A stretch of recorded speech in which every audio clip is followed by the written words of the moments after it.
Radios. Rapid Radios are instant push-to-talk walkie-talkies offering national LTE coverage, no subscription ever. Business owners can keep in touch with up to 200 staff members at one time. Go to rapidradios.com now for up to 60% off and free shipping. A check of traffic and weather on the way next on AM 560. Dr. Sebastian Gorka says we're watching the master. I'm going to ask him right now, would you make it $200 billion and say How perfect is that? You've got the guy right next to you. He's just committed $100 billion. Hey, dude, you want to double it? That is the perfection. America First with Dr. Sebastian Gorka. Afternoons at 3, right before Sean Thompson at 4 on AM 560. The Answer. If you're self-employed and purchase your own health insurance, I have some great news. From now until January 15th, the health insurance exchanges are open again. And even if you've never qualified for a health insurance subsidy before, you most likely will now. The American Rescue Plan expanded subsidy eligibility to millions of Americans who have never qualified before, even to those with high income levels. And this year, you can purchase a PPO policy, which includes access to Northwestern Medical Group. Employers who provide small group coverage also have new options, and so do seniors looking for Medicare supplement coverage. Call me. I can help. If you're tired of calling a bureaucrat at an 800 number to help you navigate Obamacare, then you need a local expert on your side. C. Stephen Tucker from healthinsurancementors.com is someone I know and trust. He's a 30-year licensed broker who's been educating our listeners for more than 10 years. Steve, how can our listeners get in touch with you? Thanks, Dan. They can visit healthinsurancementors.com or call me directly at 630-674-1551. 630-674-1551. A large retail store just canceled a huge order, leaving MyPillow with a ton of extra MyPillows. But you know what? That's their loss and your gain. For the first time ever, you'll get a standard classic MyPillow for wholesale prices, only $14.88. But it gets even better. For a limited time, they're going to offer their entire classic collection at wholesale prices. Get queen-size MyPillows for just $18.88. Upgrade to king-size for only $1 more. Get the body pillows for $29.88 and multi-use MyPillows for only $9.88. So go to MyPillow.com and use promo code LIBERTY or call 800-489-0201 to take advantage of wholesale pricing for the first time ever and receive free shipping on orders over $75. That's right. Get the standard MyPillow for only $14.88. They have never been offered this low before. They're limited quantities at this price, so the limit is going to be 10, and once they're gone, they're gone. So go to MyPillow.com or call 800-489-0201 and use promo code LIBERTY to get the standard MyPillow for only $14.88, the lowest price ever. 511 Team Hochberg Traffic Center time. Only one trouble spot that we can see this morning. 394 in the south suburbs. Northbounders, you're jammed up at Glenwood Dyer Road after an accident blocked the right lane. It's a jackknife semi, and emergency equipment is headed to the scene. Chicago's Morning Answer with Dan and Amy starts next. AM 560 Weather Center forecast. Here is AccuWeather's Steve Williams. Sunny to partly cloudy, breezy, cold day today, the high 26. Clear, brisk, very cold night tonight, low down to 11. And then sunny and cold tomorrow, the high 24. Clouds on Sunday with the high at 28. I'm Steve Williams on AM 560, The Answer. 25 in clouds at O'Hare, 21 in Aurora, 17 in Kankakee. Your next news update, 5:30. Chicago's Morning Answer starts next on AM 560, The Answer. A great smile can make you feel happy and confident. So when you consciously conserve your teeth, that glowing smile will show through. At Best Dental Group, doctors Economos, Gavalis, and their staff are ready to help you create that perfect look or maintain the one you have now. Along with general dentistry, Best Dental Group is a multidiscipline practice with an orthodontist, periodontist, and prosthetic specialists on site. They use the newest breakthroughs in dental technology such as titanium implants, Invisalign clear braces, and laser treatments. Don't let fear get in the way. They can recommend sedation to make your experience as comfortable as possible. Best Dental Group is located in historic downtown Bartlett and is a multilingual office. Call 630-830-4930, 630-830-4930, or visit bestdental.org. Best Dental Group, sharing your conservative values and helping you to conserve your teeth. This is Ed Morrissey of HotAir.com for Town Hall. A terror attack on Bourbon Street on New Year's Eve leaves at least 15 dead. Senator John Kennedy has angrily promised his constituents in Louisiana answers. The rest of the country deserves answers as well for the incompetence of the FBI in the first 24 hours after an ISIS acolyte drove a rented truck into a crowd of revelers in New Orleans. First, the FBI declared that it wasn't a terror attack, despite the ISIS flag on the bumper of the truck and declarations on the perpetrator's Facebook page making his motive clear. A few hours later, the Bureau not only changed its position, but then declared that the terrorist hadn't acted alone. By the next day, however, the FBI reversed itself again and declared that the terrorist had acted alone. How can Americans have confidence in any information coming from the FBI after that head-spinning 24 hours? The rush to dismiss the terrorism suggests that the Bureau is much more interested in self-serving spin than investigation and transparency. I'm Ed Morrissey. With this, people. Move it! Did you really think you could make that company deliver yourself? Oh, I cannot handle any more traffic. You could be getting much more done at your place of business. I've wasted 45 minutes and now this place is gonna close. Time is money. Let Quick Delivery Service take on the traffic hassle for you. They'll deliver almost anything, from large pallets of materials to important documents, or both. No forms, no labels, no scanning. Just tell Quick Delivery Service where it's going, they'll pick it up, and get it to your destination quickly. Your cargo delivery is tracked in real time with GPS. Notifications are delivered right to your inbox. Visit QuickDelivery.com. That's QuickDelivery.com. Or you can deliver like this. Seriously, another train? Or get your delivery there on time with QuickDelivery.com. Or call 847-534-2244. 847-534-2244. If you own or run a business and you listen to AM 560, you might not realize that the conservative programming that you enjoy is supported by advertisers. Our loyal listeners love to do business with the advertisers they hear every day on AM 560. Now, it probably won't surprise you that there are some businesses who avoid advertising with us because they don't like what we do here. And that's okay, because our audience wants to support businesses that support what we do and think like we think. We would love to have you join the list of successful companies who are already reaching new, like-minded customers. Most AM 560 advertisers have been here for years for one simple reason: they get results. Join our efforts to make a difference in the lives of our listeners who are passionate about supporting our great family of AM 560 advertisers. To learn more, just visit 560theanswer.com/advertise. That's 560theanswer.com/advertise. From breaking news and weather across the country to insight from the brightest minds in conservative opinion, it's Salem News Channel, home to the biggest shows on TV, like Hugh Hewitt weekdays at 6 a.m. Eastern, followed by Mike Gallagher at 9. Join SNC, where facts are sacred, critical thinking is celebrated, and the pursuit of truth is unwavering. Watch Salem News Channel free, now on Zumo Play. Learn more at snc.tv/Zumo. Wealth Health Radio. The biggest fears that people have is, do I have enough money to retire? Retirement doesn't have to be complicated. Make sure that you're going through retirement with confidence. Learn principles of income planning. There's a lot of different facets that you need to take into consideration when you're retiring. Tune into Wealth Health Radio with Joe Murphy, noon to 1 p.m. Sundays on AM 560, The Answer. Papa Nicholas Coffee, a Chicagoland tradition for over 5 generations, combines heritage and innovation in every cup. Our coffee is locally roasted, hot air roasted, and cold blended in small batches to ensure premium quality. Whether you prefer a 12-ounce bag or a 28-ounce bag, or even the convenience of K-Cups, you'll find Papa Nicholas Coffee at your local retailer. Taste the difference that 5 generations of expertise brings. Choose Papa Nicholas Coffee, because great coffee is our family tradition. Visit online at papanicholas.com. That's papanicholas.com. Portions of the following show may be pre-recorded. This hourly segment brought to you by Unleash Your Wealth with Raj Shah and Rick Borick this Saturday at 7 a.m. and 2 p.m. Learn more at scwealthadvisors.com. Now, from the Signature Bank Studios.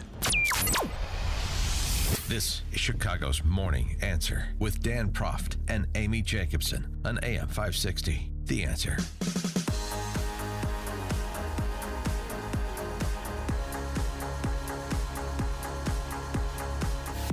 Top of the morning, Dan, and in for Amy J this morning is John Cass, a.k.a. Sheila E., living the glamorous life on radio. I just saw your tweet there, Because John. I feel glamorous. I got a dozen donuts for the guys here, and you're in Naples, and I'm freezing my ass off. Welcome to Chicago. The glamorous, yes. She wants to live the glamorous life. She don't need a man's touch. John Cass, JohnCassNews.com. Thanks so much for sitting in. We appreciate it. Always good to have you on board. And big news, not only am I part of the Feed the Poor campaign, Feed Yes. the Hungry, Yes. but I'm also going to be a separate advertiser on the Morning Answer. Oh, really? We Yeah. finally landed you. You landed me, yeah. Are you I wanted going to- to enlist me to do your voiceover? Is that done? I don't even know. Maybe I should call Rick Pearson of the Chicago Tribune and Greg Pratt to do it. Do you think they would? Yeah. If I slipped them a fin, would they do it? I don't Buy know. him a drink. Well, at least Pearson. All right. Well, we have important matters to pick up on that we had to deal with yesterday, unfortunately. We're all dealing with it, which is the terrible terrorist attack in New Orleans in the early morning hours on New Year's Day. And, of course, there were developments yesterday. When we last left you, we were talking about a search for accomplices to the ISIS-inspired terrorist who mowed down 14 people and injured at least 30 others, according to reports. We were looking for accomplices because that's what authorities suggested, that they didn't believe that the assailant was a lone actor. And then yesterday they concluded just the opposite, that in fact he was a lone actor and there were no accomplices.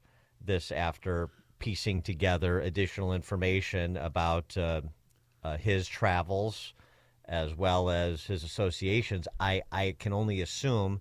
Here was Louisiana State Police providing a briefing.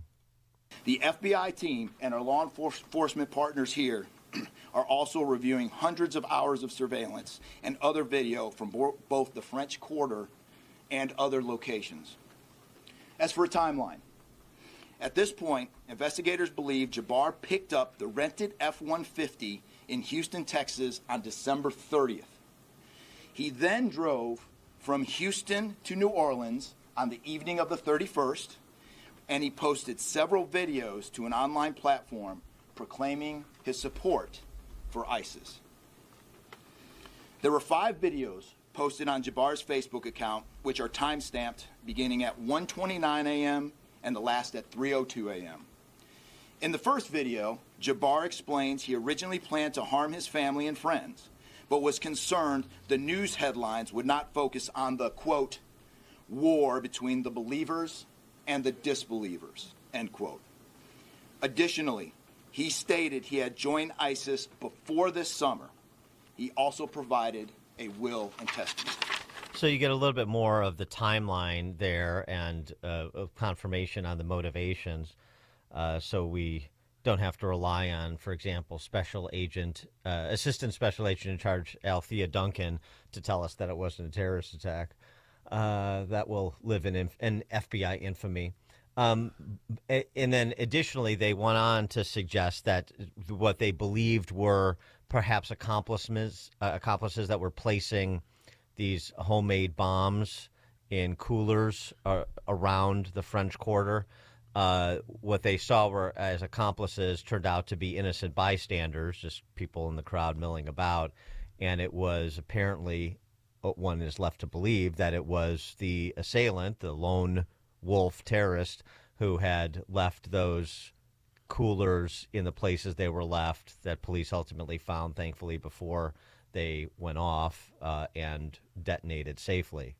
So that's what we know. 312-642-5600, turnkey.pro, answer line. I've got a question. Why are they flipping back and forth from he had accomplices to no accomplices? back and forth, over and over. It's making people's heads spin. Why? There's nothing that the FBI is doing lately that promotes confidence from the American people. Why is this going on?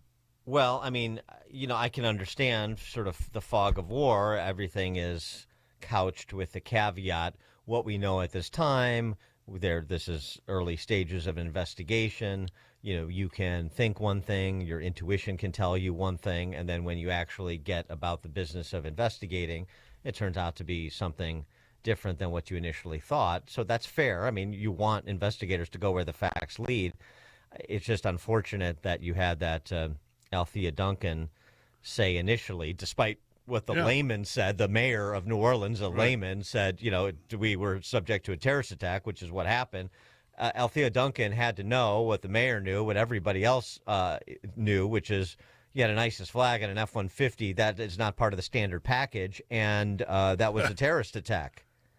So that's the problem, is because of the initial desire to be less than forthright or to perhaps play politics. I don't know. Because they're always holding back something that they could use later. They're seeing will events be played to our advantage. That's what political advantage. That's the cynicism they've generated, and then that's what that comment generated, as per usual. And then when they come back and say, okay, it's a lone terrorist, everything's fine, we've got it under control, you still have people that are suspicious because, track record. Right. Understood. And, these sorts of statements from politicians, they don't help a lot, too. But when you're saying things that are just demonstrably untrue, and, this is a conservative Republican governor of Louisiana, Jeff Landry, who I like.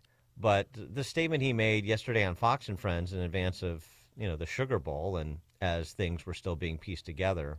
What I can tell you is that we believe that based upon the information that we're getting from the federal government and my Louisiana State Police, that this city is as safe as it's been. Look, this can happen in any city. Look, we had an incident in Las Vegas on yesterday. But I can tell you this, there are a lot more resources and law enforcement officers in the city of New Orleans right now than they were 24 hours ago. Again, at the end of the day, we need not let fear paralyze us. That's the problem in this country. Right. When we do that, the terrorists win. Yeah, okay. We're familiar with that cliche. But the statement you made, New Orleans is the safest it's ever been. New Orleans routinely leads or competes with Baltimore to lead the nation in murders per capita. So, Sounds like Jake Sullivan talking about how peaceful the Middle East is. Yeah. Yeah, look, I maybe he's just speaking with respect to a terrorist attack. I don't know, but just don't say things that are untrue, that are just demonstrably, obviously, well known to be untrue, and it just undermines the credibility with everything else you have to say. It feels like you're shining me on because you don't want to tell me everything that you know. And something else. Well, it's a track record there, too, Dan. For years, the FBI and the Biden administration have been lying to the American people. They've spent so much time investigating Americans for, being concerned about their kids' schools. Well, and they also repeatedly said, from Merrick Garland to Christopher Wray on down, that white supremacy was the greatest domestic terrorist threat, and perhaps not. I'm your bogeyman. Yeah, right. And so then we have this other matter. Granny from Beverly Hills, who became the New Orleans Police Department head, Ann Kirkpatrick. She had a little press avail yesterday in advance of the Notre Dame-Georgia game to present the enhanced security measures that have been deployed to ensure safety and confidence that everybody was going to be safe, reveling on Bourbon Street, going to the game, whatnot. And she talked about these archers that are now deployed. They weren't deployed on New Year's Day, but they were deployed yesterday. Archers? You have to, I don't know if I can really describe them. They're sort of like L-shaped barriers that you line up on a street, much like bollards that would essentially block a car from accessing a street or accessing a sidewalk. But listen to Police Chief Granny, and then listen to the question afterwards, after her remarks, and the answer. What you see behind us is what we call hardening the target. So we have brought in heavy trucks. You will see when you go down Bourbon, you will see yellow, what we call archers, and they're along the sidewalk. And that would be to be preventive if someone had, or if this particular terrorist went around up on the sidewalk, that's what that would do. Okay, it would slow that down for anyone who thought that they could breach our targets. And so those are some of the main differences we are done in the quarter. Also, you are going to see an incredibly large presence of police. And we are, though, confident, but we want our community to feel confident and know they are confidently safe. And that's what we're going to do. So right now, I can declare to you that the Bourbon Street is open. Chief, where did those archers come from? Sorry? Those yellow archers, where did they come from? Actually, we have them. I didn't know about them, but we have them. And so we have been able now to put them out. Okay.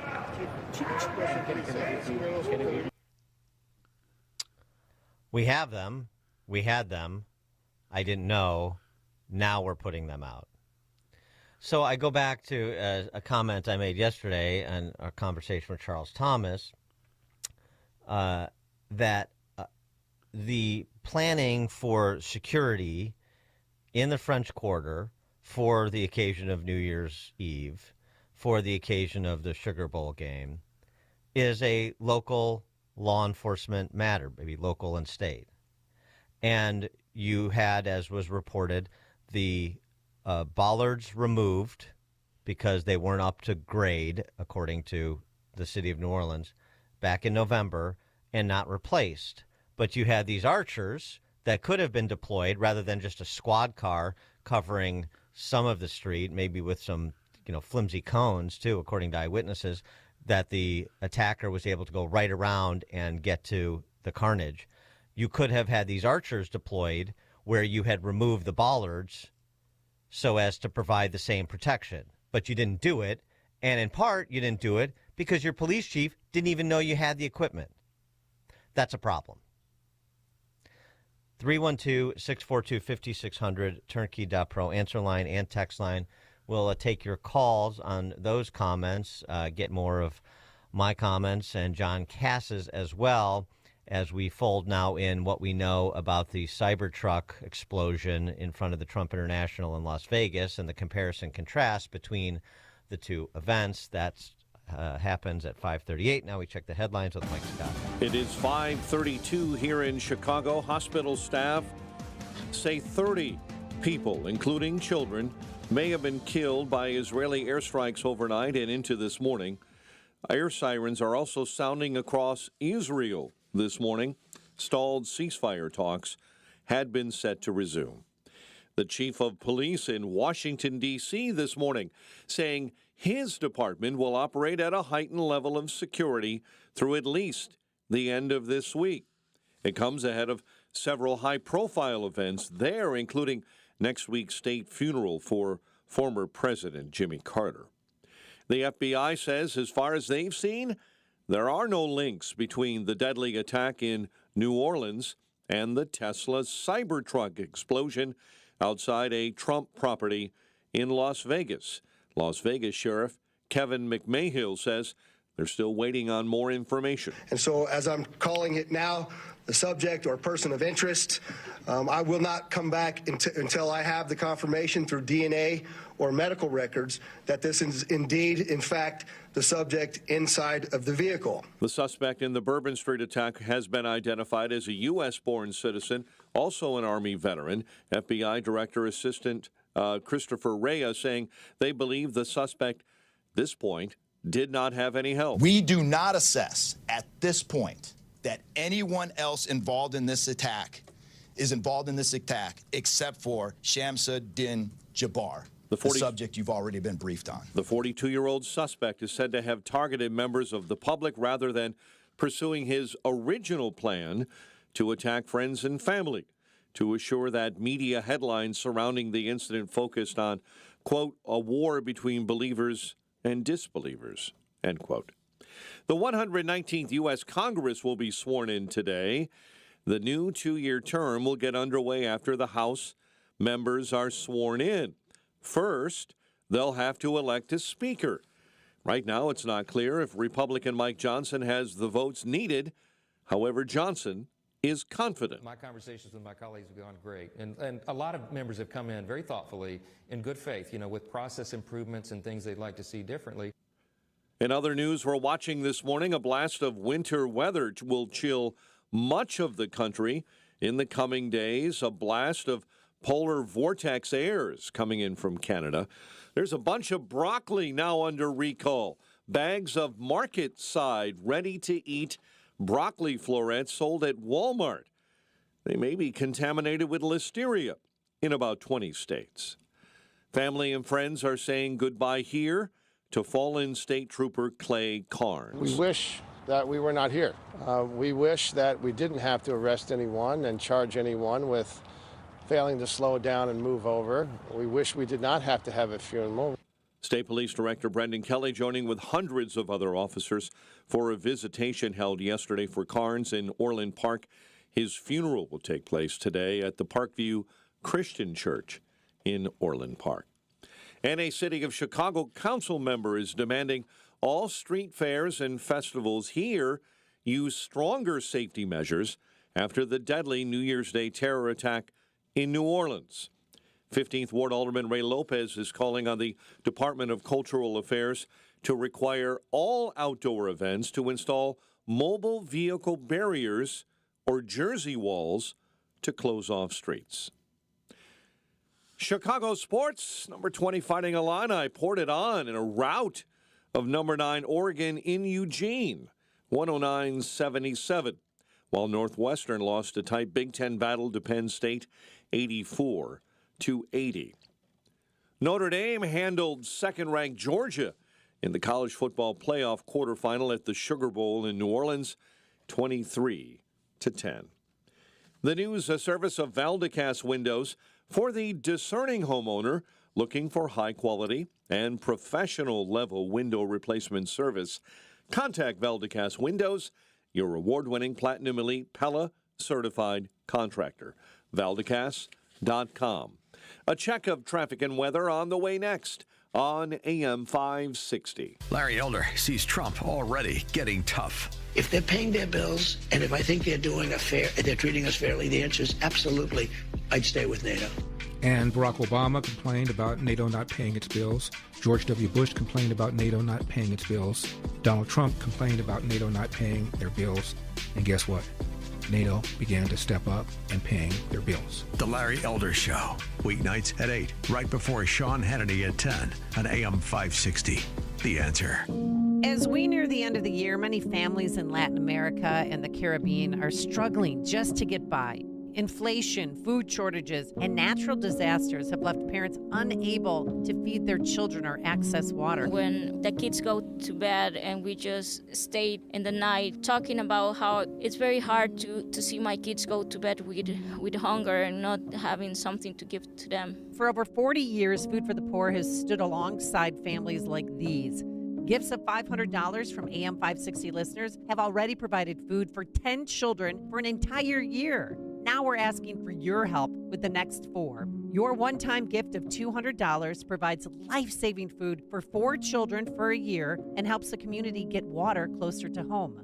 Make your best gift today. Click the red Give Life banner at 560theanswer.com or call 844-862-4673. And we thank you in advance for your generosity. Coverage varies by plan. View contracts and exclusions at endurancewarranty.com. If you're driving a car or truck with an expired warranty and suddenly lost your transmission or needed a full engine repair, would a $4,000 repair bill leave you stranded? I'm Danica Patrick. Don't get caught off guard with a vehicle breakdown. Choose the company I trust, Endurance. No matter the mileage, if your vehicle is less than 20 years old, Endurance offers auto protection plans for any budget. Protection on the drivetrain, electrical, transmission, AC, and more. Plus 24/7 roadside assistance and rental car reimbursement on any plan. Endurance handles everything, from making the claim to paying the certified mechanic of your choice. Act now and get 1 full year of elite benefits. A $2,000 value, free. Call for your fast free quote today.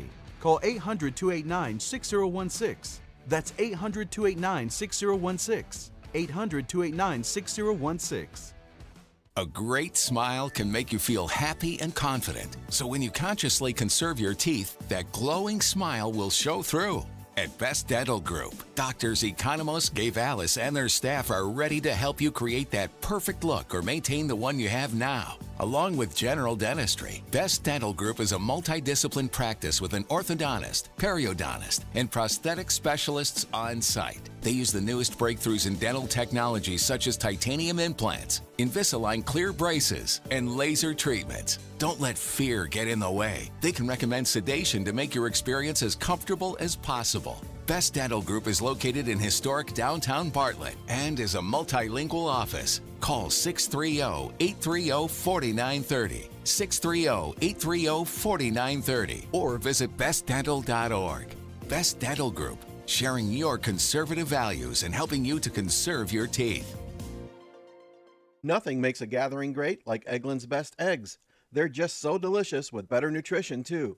For us, it's eggs any style, as long as they're the best. Eggland's Best. 540 Team Hochberg Traffic Center time. Only one problem spot.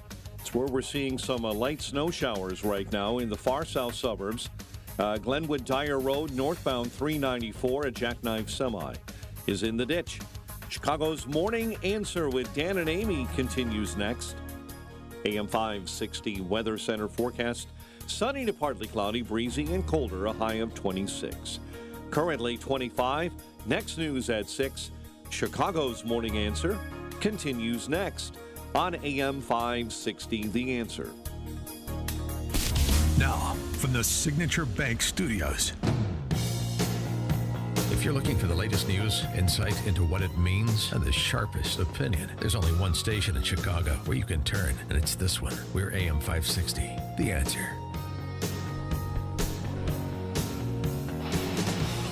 Top of the morning, Dan, and in for Amy J this morning, John Cass.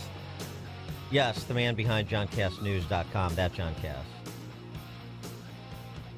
We were talking about the latest on the terrorist attack in New Orleans, what we understand to be true at this juncture, some of the questions that remain, particularly about what the city of New Orleans did not do in terms of security measures for New Year's Eve in New Orleans.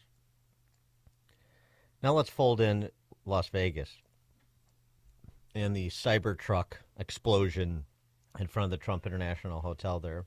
As you've heard in Mike Scott's newscast, we now have presumed identity on the person who was in the car and burned beyond recognition.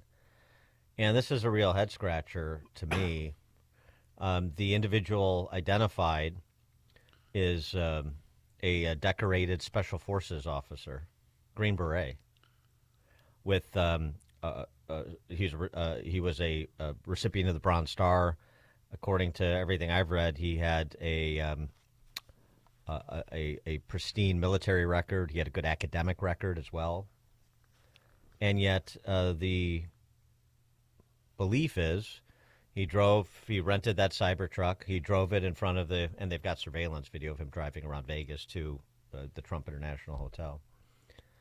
That he stopped in front there, that he essentially detonated the fireworks mortars and the gas canisters that were in the back seat, put a bullet in his head, and we don't know why. The only supposition that is circulating because of New York Post reporting is that he apparently recently split with his wife.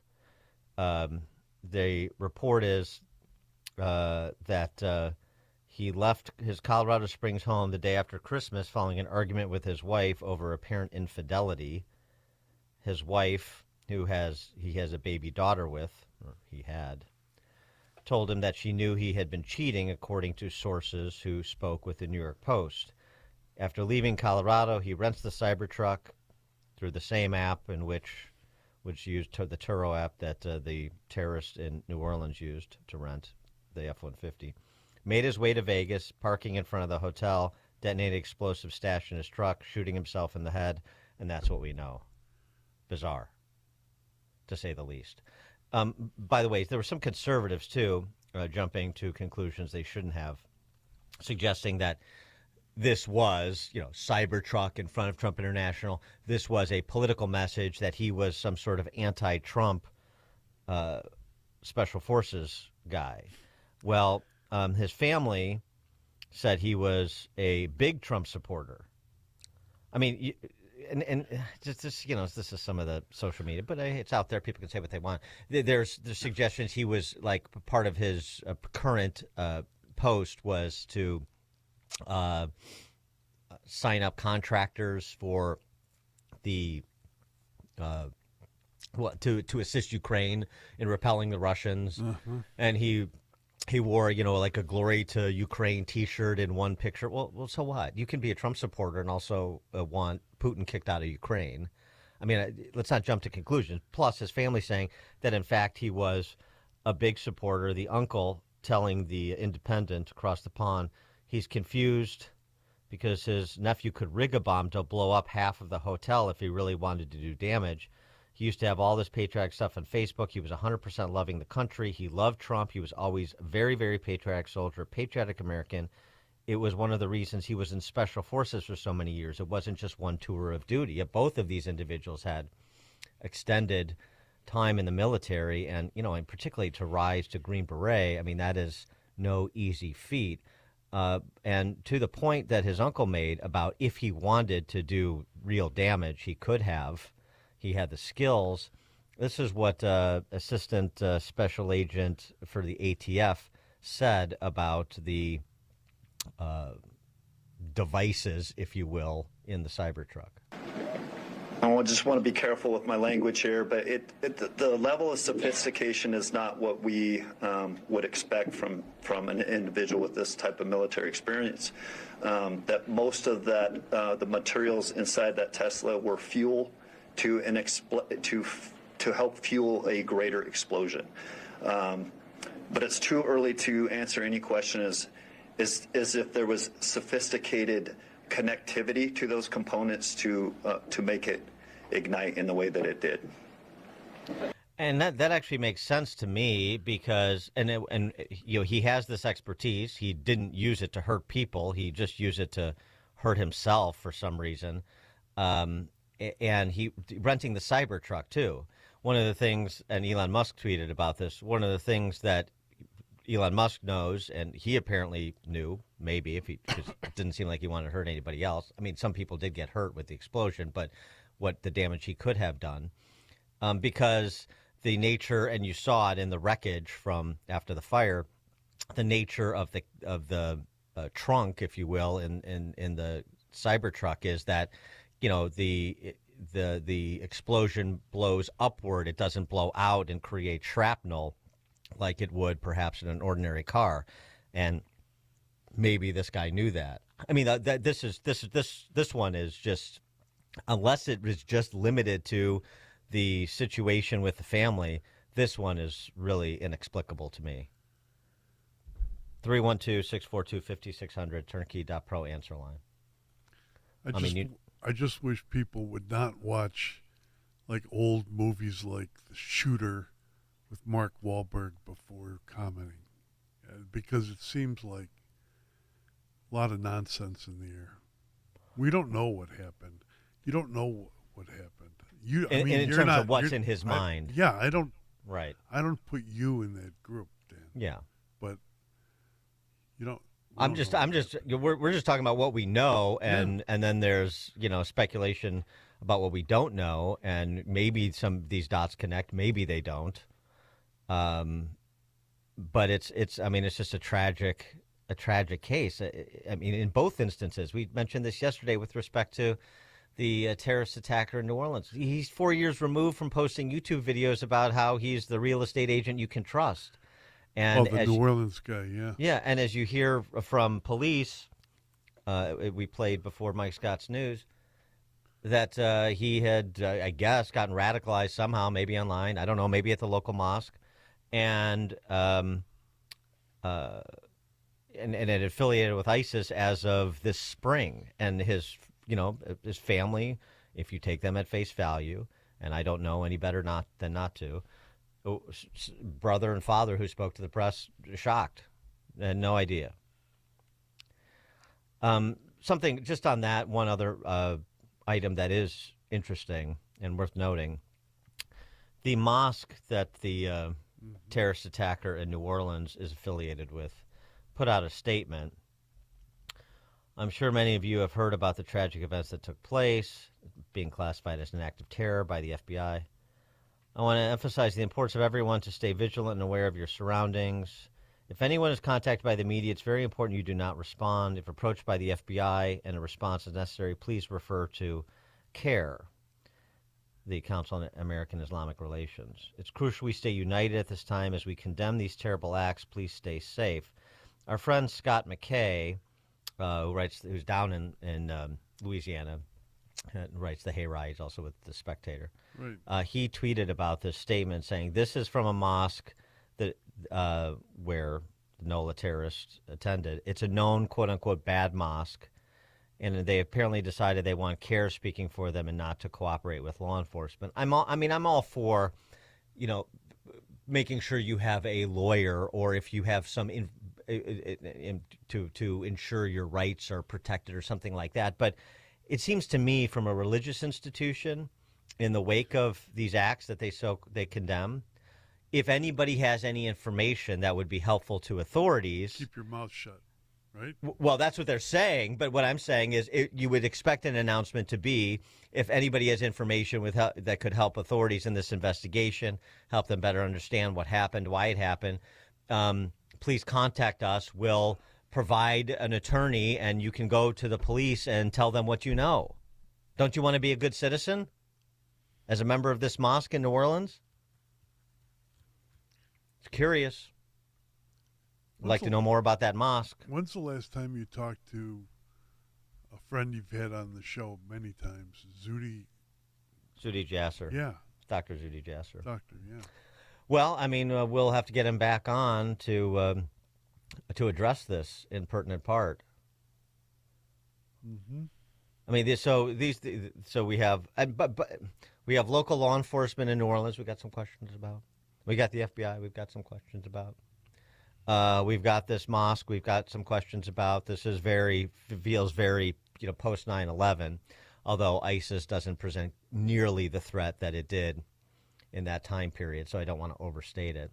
But I'll tell you something else. You've had a lot of chatter, speaking of loose talk, doing the intersections between the two events and the perpetrators of the events, suggesting that maybe they're connected. And we raised the issue with a former FBIer, James Gagliano, yesterday. I'll tell you what, I'm impressed with the sheriff in Vegas, this Sheriff McKay, what's his name? McMahill, Sheriff McMahill, because he addresses straight away. This is somebody who's actually properly being proactive and communicating to the public. It's an interesting comparison contrast to what we normally get, even locally.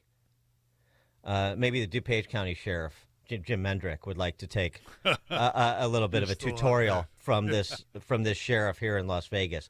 He knows what's out there. He knows what people are saying. Right. So they've got a handle on the situation. They've been on it. They've been forthright, providing pictures, providing explanations. Here's what we think. Here's what we believe. It's based on this evidence, bringing the public along, inspiring confidence.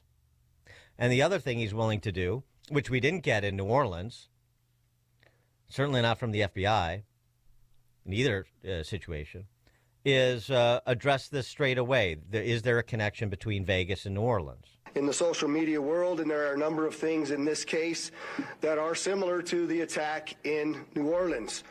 We do know that our subject here served in the military. In fact, he's a current member of the military. Both of the subjects served at Fort Bragg, North Carolina. What we do know about that is it's a very large military base, and we have no record that they served in the same unit or even at the same years at Fort Bragg, something that continues to remain under investigation.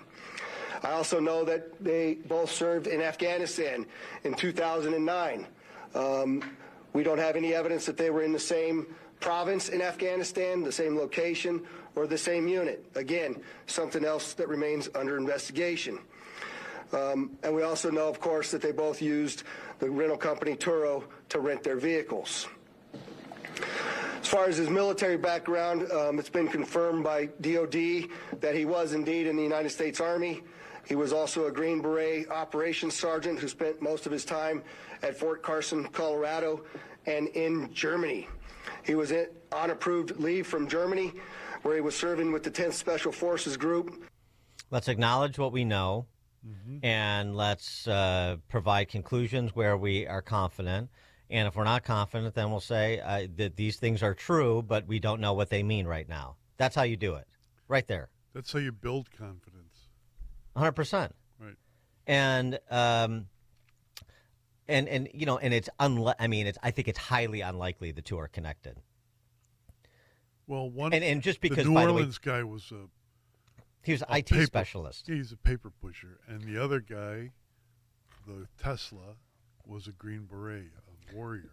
Yeah. So, I mean, just because they're at a big base together, you know, there's some time that overlaps, or just because they're both deployed to Afghanistan doesn't mean that they ever came in contact with one another. So there's a long way to go to make any kind of connection. And, of course, there's a lot of things that suggest they're completely different. One has a family situation. Well, they both had family situations, but one obviously became radicalized, became an Islamist terrorist, and the other, there's no evidence of any of that. In fact, there's evidence that he wanted to do harm to himself but not to anyone else. Why he wanted to do it in such spectacular fashion, I don't know.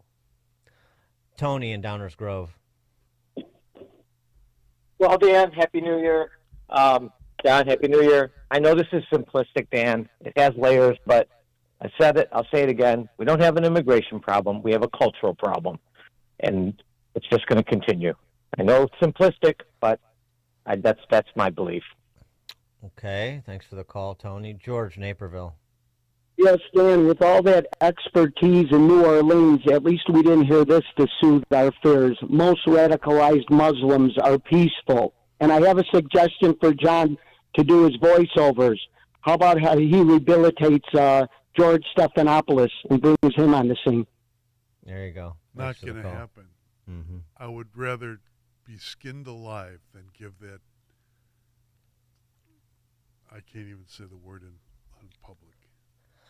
One other, well, there's a couple other things. We may have to pick this up at the 6 o'clock hour, Yeah. but Jason Williams, you know, these are the kind of politicians you got to be careful of in these times. Yeah. Jason Williams is the Orleans Parish District Attorney, Soros-backed. So you hear Jason Williams, think Kim Fox. Yep. And this was his response to the terrorist attack in the French Quarter. Things are going to have to change. Just after 9/11, I remember a time when I could run from my car to the gate to catch a flight. After 9/11, we realized we need to do things very, very differently so that we can all arrive at our destination safely. I think you're going to see a lot of things change in the city of New Orleans. And actually, I think you're going to see a lot of things change in this country in terms of how we handle large-scale events. where there is pedestrian access and where vehicles are allowed. I think you're going to see things change in terms of the level of surveillance that we have in this country. We've pushed back against some of that, but when you look at places like the UK and other European places where CCTV is very commonplace and used proactively so that it can look for signs or indications of an attack, I think you're going to start seeing those things in this city because I'm going to be pushing for them. And you're going to probably see them in a lot of other places that are destination cities like the city of New Orleans. Here is where the big brother politicians enter to try to advance the surveillance state. And let's hope. I mean, I don't know how much hope I have for the people of New Orleans to push back against somebody like that. But let's hope, generally speaking, we learn the lessons from what we did post 9/11, FISA, Department of Homeland Security.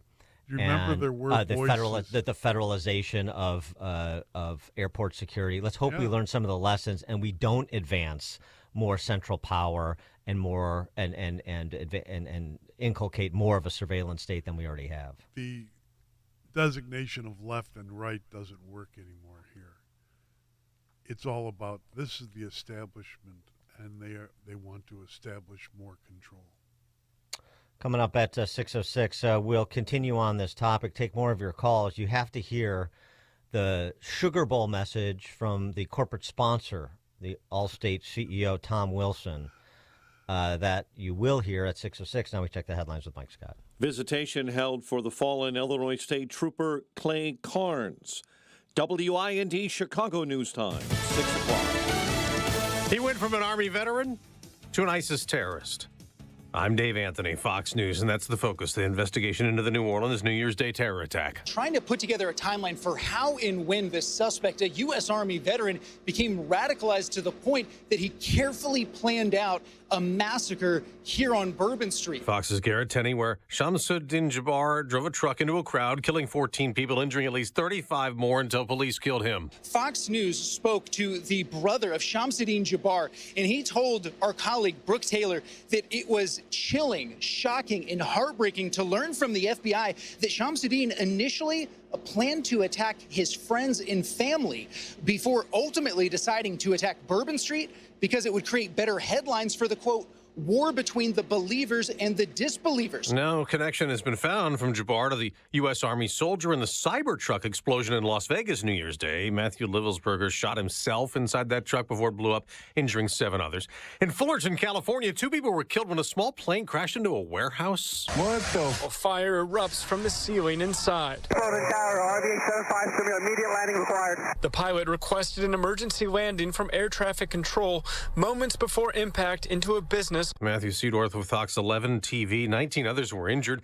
The new Congress will be sworn in today, with Republicans taking control of the Senate, in addition to their slim majority in the House, where the first thing they have to do is elect a speaker. Mike Johnson's confident he'll keep the job. My conversations with my colleagues have gone great. And a lot of members have come in very thoughtfully, in good faith, with process improvements and things they'd like to see differently. But with one Republican, Congressman Thomas Massie, already saying he opposes the speaker, Chad Perkin reports Johnson can only lose 1 vote. Johnson is trying to rally his troops. He points out that a delay electing a speaker freezes the House. The House cannot even swear in members, let alone begin work on legislation. America's listening to Fox. 24 degrees at 6:02 on AM 560. The Answer. Good morning. I'm Mike Scott. Family and friends are saying goodbye to fallen State Trooper Clay Carnes. We wish that we were not here. We wish that we didn't have to arrest anyone and charge anyone with failing to slow down and move over. We wish we did not have to have a funeral. State Police Director Brendan Kelly joined with hundreds of other police officers for a visitation held yesterday for Carnes in Orland Park. His funeral service takes place today. Chicago City Council member is demanding that all street fairs and festivals now use stronger safety measures after the deadly New Year's Day terror attack in New Orleans. 15th Ward Alderman Ray Lopez wants outdoor events to install mobile vehicle barriers or jersey walls to close off streets. The suspected shooter in the 2013 killing of 15-year-old Hydea Pendleton in Chicago is being granted a new trial. Mikhail Ward was found guilty in 2018 of first-degree murder and sentenced to 84 years in prison. However, an Illinois appeals court overturned that conviction in 2023. Prosecutors appealed that decision, but a tie vote yesterday from the Illinois Supreme Court rejected that appeal. Illinoisans seeking to file a charge of discrimination, harassment, or retaliation will soon have more time to file with the Department of Human Rights after the date of that incident. Effective this week, a new law expands the statute of limitations on non-housing cases from 300 days to 2 years. College hoops last night. Number 20 Illinois poured it on in the second half in a rout of number 9 Oregon in Eugene, 109-77. Also in the Big Ten, Northwestern lost a tight battle with Penn State, 84-80. Also last night, Illinois State beat Murray State. And in college football, Notre Dame handles number 2 Georgia, 23-10. In the college football playoff quarterfinal at the Sugar Bowl in New Orleans. The news, a service of Valdecast Windows for the discerning homeowner looking for high-quality and professional-level window replacement service. Contact Valdecast Windows, your award-winning Platinum Elite Pella-certified contractor, Valdecast.com. A check of traffic and weather on the way next on AM 560. Charlie Kirk is saying crazy things across the country. The head of the ACLU, Anthony Romero, is talking about how they're going to work with city and local governments to sever their relationships with the federal government. Anthony Romero is talking about widespread secession from the United States. The Charlie Kirk Show. Afternoons at 1, right before Sebastian Gorka at 3 on AM 560. The Answer.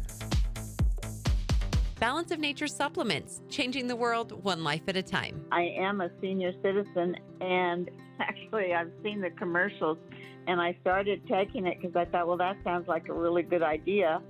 Well, I saw it. We watch Fox News, and I saw it on there, so I thought to order them.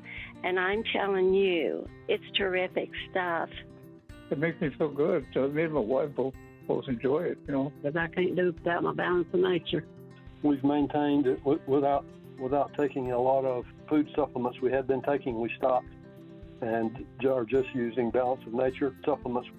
Happy New Year! Start the year right and get big savings on Balance of Nature supplements with our limited time New Year's deal.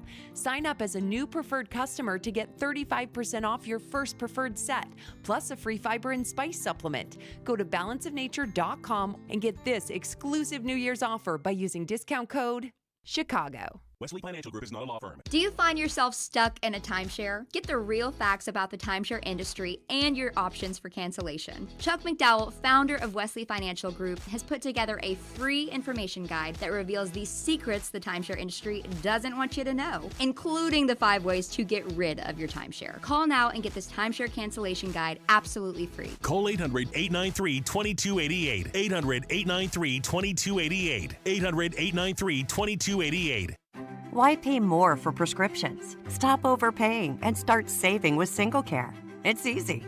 Find your prescription on SingleCare.com, show the coupon at the pharmacy, and start saving.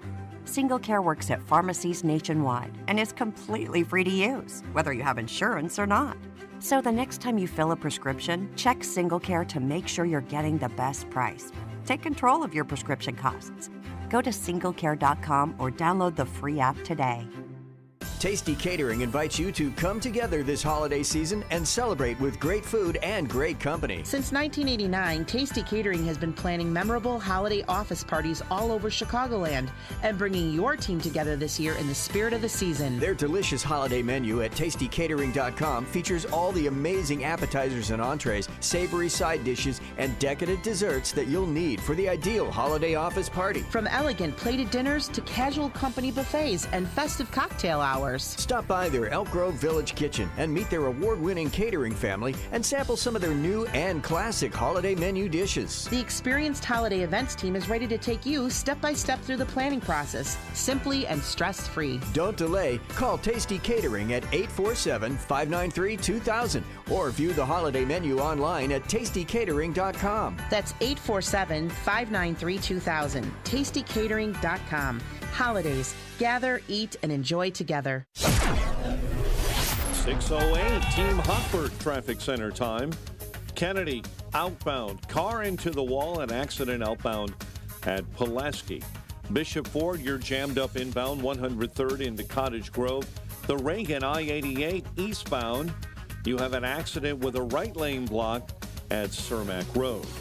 Traffic, a service of Papa Nicholas Coffee, a Chicagoland tradition for over 5 generations, combining heritage and innovation in every cup.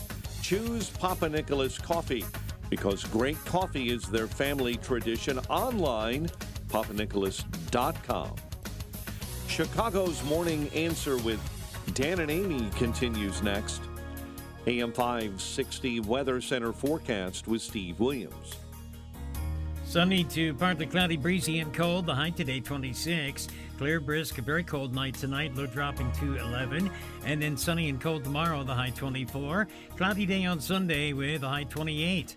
I'm Steve Williams on AM 560. The Answer. 25 at O'Hare, 25 in Wheeling, 19 in Morris, 25 Lakefront.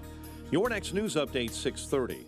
Chicago's Morning Answer continues next on AM 560, The Answer.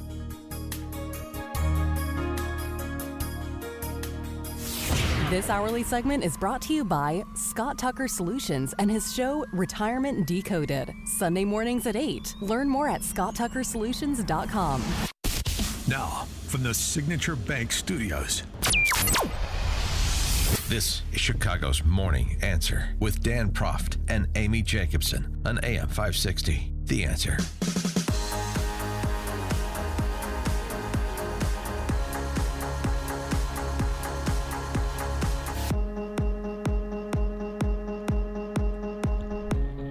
Top of the morning, Dan, and in for Amy this morning, John Cass, johncassnews.com. Good morning. We covered a lot of ground in the first hour, updating the audience with everything we understand to be true about what happened on New Year's Day in Vegas and in New Orleans, as well as raising the questions that persist, both specific to the incidents as well as, generally speaking, the policy response. We left off with Orleans Parish DA Jason Williams, a Soros toady, like politicians will do in these moments, using it as an opportunity to expand government control over people's lives, very Big Brother-ish, cheerleading the surveillance state. Well, in response to those dangers, the dangers of terrorists, domestic terrorists, because don't forget, the New Orleans attacker, U.S. citizen. In addition to those dangers, you have the dangers of the policy response and cultural response. And that brings us to Allstate CEO Tom Wilson. Allstate was the corporate sponsor of yesterday's Notre Dame-Georgia Sugar Bowl game. Good game. You a big Irish fan now? Now that you're a Hoosier? I used to not be. After Kelly sent that kid up into the tower and he was killed in the high winds, I hated Notre Dame after that. But I just don't like Brian Kelly, but yeah. But I gave him the benefit of the doubt and watched the game, and it's good anyway. All right. Well, I'm just happy you're watching American sports now. Not watching some Europeans go through calisthenics with European some sort of socialist. Yeah. Right. Okay. Well, so the Sugar Bowl, the official Sugar Bowl message from Tom Wilson, the CEO of Allstate, to bring everyone together to enjoy the game. That's what he thinks he's doing with this statement. Welcome to the Allstate Sugar Bowl. Wednesday, tragedy struck the New Orleans community. Our prayers are with the victims and their families. We also need to be stronger together by overcoming an addiction to divisiveness and negativity. Join Allstate working in local communities all across America to amplify the positive, increase trust, and accept people's imperfections and differences. Together, we win. If you're trying to kill me and run down my kids and my wife in the street, is that an imperfection, Dan? 312-642-5600, turnkey.pro answer line and text line. Does anybody know of a Fortune 100 CEO in America who has the capacity to speak with moral clarity? I don't. I think that's whipped out of them as they Not climb since the ladder. Not since like Bernie Marcus and Ken Langone have left corporate America. I can't think of one. It's just so awful, so ridiculous, that statement. Divisiveness. This is the newspeak gibberish that throws an Islamist terrorist attack into the same bin as a disagreement over federal student loan bailouts. Jesus Christ. Right? Yeah. Any disagreement is divisiveness, depending on the position you're taking. And we're just and we label what happened on Wednesday in the French Quarter. That's a product of our addiction to divisiveness. That's Allstate CEO Tom Wilson's analysis. I think they should have an award for the moron who wrote that for him, because obviously he didn't have the creativity to come up with such drivel. Well, you would think the CEO of a Fortune 100 company would have the PR guy. Who's the PR guy? Whoa. You would think the CEO would have the ability to recognize bilge when it comes across his desk. Oh, and look at his PR guy and say, "I'm not reading this shit." Yeah. Yes, Sorry. stuff. We say stuff. We're still FCC regulated. Sorry. You know, you save your potty mouth for at home, where Betty will wash your mouth out. You use that kind of language. Yeah. I'm gonna get it from her and from you. Yeah. I'm sorry. But I mean, this is inspired corporate leadership in a time when you had one of the largest terrorist attacks on the homeland, certainly since 9/11. How about this as an alternative statement? Maybe I can get a job. I'll volunteer to be Tom Wilson's PR guy. How about this? There are small factions of individuals in America who believe it is acceptable to use premeditated violence to advance political or religious desires. They are wrong. They need to know that not only do we, the peaceful pluralists, condemn them, but we are united in bringing them to justice with all due speed in furtherance of protecting the God-given rights of all. How about that? Yeah. Is that acceptable? I'd rather go for some revenge there too. But well, yeah, I mean, justice is in part retributive, but I mean that you cannot make a statement with any sort of backbone, any sort of distinguishing between those who want to live in a free society respectfully and those who do not. Oh, because that would be othering somebody. You don't want to other a terrorist. I mean, what Tony from Downers Grove said last hour, I mean, it's not an immigration problem, it's a culture problem. Right. Well, we're not even talking about immigration here because we are generally speaking, because the number of people on the terrorist watch list that have been let into this country by the outgoing administration, but not specifically in this case because he was a U.S. citizen. But I mean, you want to talk about a culture problem. I mean, it's a culture problem in terms of immature responses to life's adversity, to be generous. It's also a cultural problem when you have corporate titans offer this sort of mealy-mouthed pablum that you get from the Tom Wilsons of the world. It's really despicable, isn't it? Yeah, it is.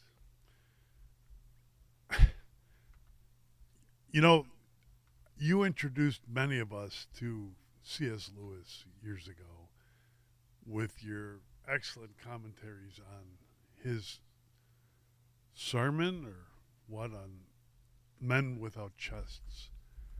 And I think that exemplifies men without chests. Well, fine. Here's what I'm going to do. It's a good point you raise. I'll in addition to volunteering to be Tom Wilson's PR flack, I'm also going to buy a copy of Abolition of Man and send it to every one of the Fortune 100 CEOs, maybe Fortune 500 CEOs. Wouldn't that be nice of me? Yeah, and if you really want to be nice, you'll go to the Paramount prop department and find the plastic chest worn by Ricardo Montalban in The Wrath of Khan and send it to him. Okay. Here's your chest, man. I knew we'd get a Star Trek reference in today with you. Thank you. I just knew it. Rob in Elmwood Park. Thank you for taking my call. I wanted to mention a few things. That guy was doing Diplo speak. Show up to our show. We can protect you. Speak. And then the earlier guy who mentioned about surveillance, the way it's done in England or in Europe. I'm waiting for someone to point out that what's happening in England is pretty much turning that country into the England of V for Vendetta, the movie and the graphic novel from years earlier. You could be arrested for saying offensive stuff. I wanted to mention about this radicalized mosque. I was reading yesterday. My favorite site that I go to is Instapundit, so a lot of stuff gets linked to that I follow. And it's like, okay, I understand, refer to care and whatever, and it's like, but if you know this is a bad mosque, why is anyone not? I don't know. Do we have the resources to follow school board meetings? This is what's all bleeding on, literally bleeding out of that, because it's getting people killed. Because the people being harassed at school board meetings because they're upset about the trans nonsense, which I don't want to start up a whole new thing. One thing I wanted to call in, because I found out about this on Monday, again, from Instapundit. He linked to a site. They isolated a clip from Stephen Colbert's show from 2018. He was interviewing the actress Claire Danes. And of course, she was doing that show, Homeland, the spy show. Mm-hmm. And he asked her, so where do you get your ideas? Are you going to a new season? And she says, well, they send us to spy camp where we can hop out with actual CIA spooks and whatever. And Colbert makes a reference about our current situation. He doesn't mention Trump, but he's mentioning Trump. And she says, well, one says something interesting, that the intelligence community is allied with the media. As soon as she said that, Colbert steamrolls over her, saying, so when are you going to start filming a new season? The camera's on Danes, but then it cuts back to seeing both of them. Colbert looks and sounds. You can play the audio. You see he sounds panicked. He jerks in his seat. He runs his hand over his hair, and his face is changing colors like an octopus. I'm sorry. At some point, you guys were going to glom onto this, but like I said, I found it right before the holiday. So it's starting to make the rounds. I looked for it on YouTube. There's several different cuts of it, and even some reaction videos are starting to be made. Which that's how you know. Sooner or later, Joe Rogan's going to mention it, because Joe Rogan a few years ago talked about Jon Stewart on Stephen Colbert talking about the coronavirus. You remember that? He did that. Yeah. Jon Stewart went on and talked about there's a coronavirus lab in Wuhan, and Stephen Colbert was trying to stomp on him, over laughing, and I think he even said at one point, are you working for a Republican senator? And Rogan's like, is he deliberately trying to block him or something? So I think once guys like Rogan, and there's another guy, Tim Pool, that I've run across, and others, they'll do their reaction videos. This is the new media. We just can't count on the accepted media like the ones you were talking about a couple of days ago. Like, how could we have covered Joe Biden's decline better? It's like, well, you could have actually admitted it's happening. Yeah, right. Thanks for the call, Rob. Well, I definitely remember the Stewart clip, having fun about this idea that it didn't come from the Wuhan virology lab talking about COVID. That was one of Stewart's better moments. I remember the clip from Claire Danes because I watched Homeland, and I think we talked about it on this program. But now, so I'm glad. That's fine that the clip is making the rounds again. Maybe people go watch Homeland too. It's not a bad show. Both she and Mandy Patinkin, very good. Very paranoid. Well, it's not paranoia if they're really out to get you. But the other thing, the idea that the intelligence, the intelligence community, the official IC, capital I, capital C, is aligned with the media. That may have been interesting in 2018, but is it even? That's axiomatic today. Everything we know over the last 6 years, right? Right, because he's fit as a fiddle. He's sharp as a tack. He's got everything. Yeah, and he's a tiger in the sack. I wouldn't know. That's what Jill says. Right. I mean, that's very true. Also, the issue, and this is a fair issue to raise, about the FBI and the resource allocation. Well, the Richmond office is tracking conservative Catholics who attend the Latin Mass, and as Rob from Elmwood Park said, is very worried about people showing up to school board meetings in Northern Virginia. Are we still, keeping an eye on, under the law with legitimate suspicions, following all necessary processes, legal processes, keeping a track on mosques, for example, that we know to be hotbeds of radicalism, that preach violence? We're too busy tracking Latin speakers, right? Well, yeah, right. Dan Proft has talked not unfavorably about the Latin Mass, so I guess we should go through his bank accounts and study him. Yeah, right. Yeah, right. Send a bunch of guys, embed them at a Sunday Mass at St. John Cantius rather than doing productive law enforcement work. And this is why people are reacting and saying, Kash Patel can't get there soon enough. Just on the FBI, this is sort of interesting. There's a piece over at RealClearPolicy.com. Richard Stout is a retired special agent with the FBI. And like many of the retired agents you've heard on this show, he is disgusted by what his former agency has become, while he still has great regard for, so many of the people that he worked with, which is understandable. Well, anyway, the upshot is this. Driven by the goal of reforming the FBI, I have joined other retired FBI special agents to launch Reform the Bureau. RTB, Reform the Bureau, is a nationwide group of former FBI special agents who are committed to restoring the agency to its core mission, protecting the public, fighting crime, upholding the rule of law. And he talks about streamlining the administration. He talks about prioritizing investigative integrity over metrics, decentralizing FBI decision-making, empowering field officers, getting out of the business of worrying about partisan politics,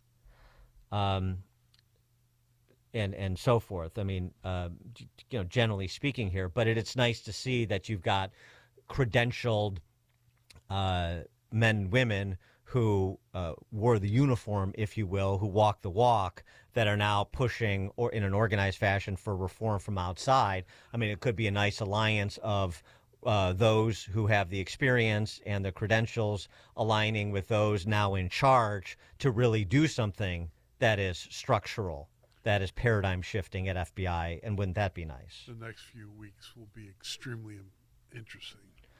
Maybe we should move Kash Patel up in terms of the rank order priority of confirmation hearings. Like tomorrow, put Johnson as speaker. Yeah, get the speaker vote out of the way. Kash in there now, ASAP. Right. Dan and John Cass in for Amy J, Chicago's Morning Answer. Connect with Dan and Amy on the AM 560 The Answer mobile app. Just text the word app to 64636 to download the app today. Attention American homeowners, you're under attack. Your home and equity could be vulnerable to cyber thieves. There's only one company that completely stops them, and that company is Equity Protect. Equity Protect prevents any attempts to steal your home, equity, and ownership 24/7. Get your free risk report today by texting the word HOME to 94878. That's right, text the word HOME to 94878 to get your free risk report.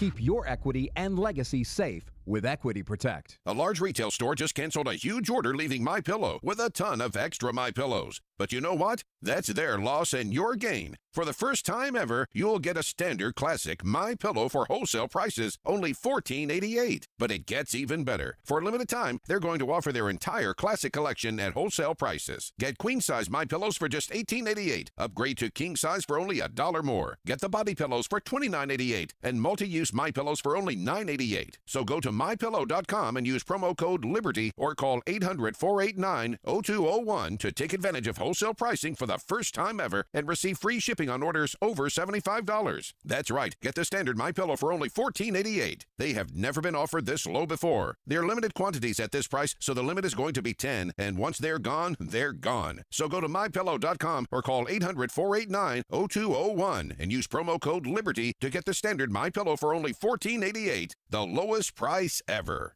Balance of Nature supplements, changing the world one life at a time. I am a senior citizen, and actually I've seen the commercials, and I started taking it because I thought, well, that sounds like a really good idea. Well, I saw it. We watch Fox News, and I saw it on there. So I thought to order them. And I'm telling you, it's terrific stuff. It makes me feel good. So me and my wife both enjoy it, you know. Because I can't do it without my Balance of Nature. We've maintained it without taking a lot of food supplements we had been taking. We stopped and are just using Balance of Nature supplements. Happy New Year! Start the year right and get big savings on Balance of Nature supplements with our limited time New Year's deal.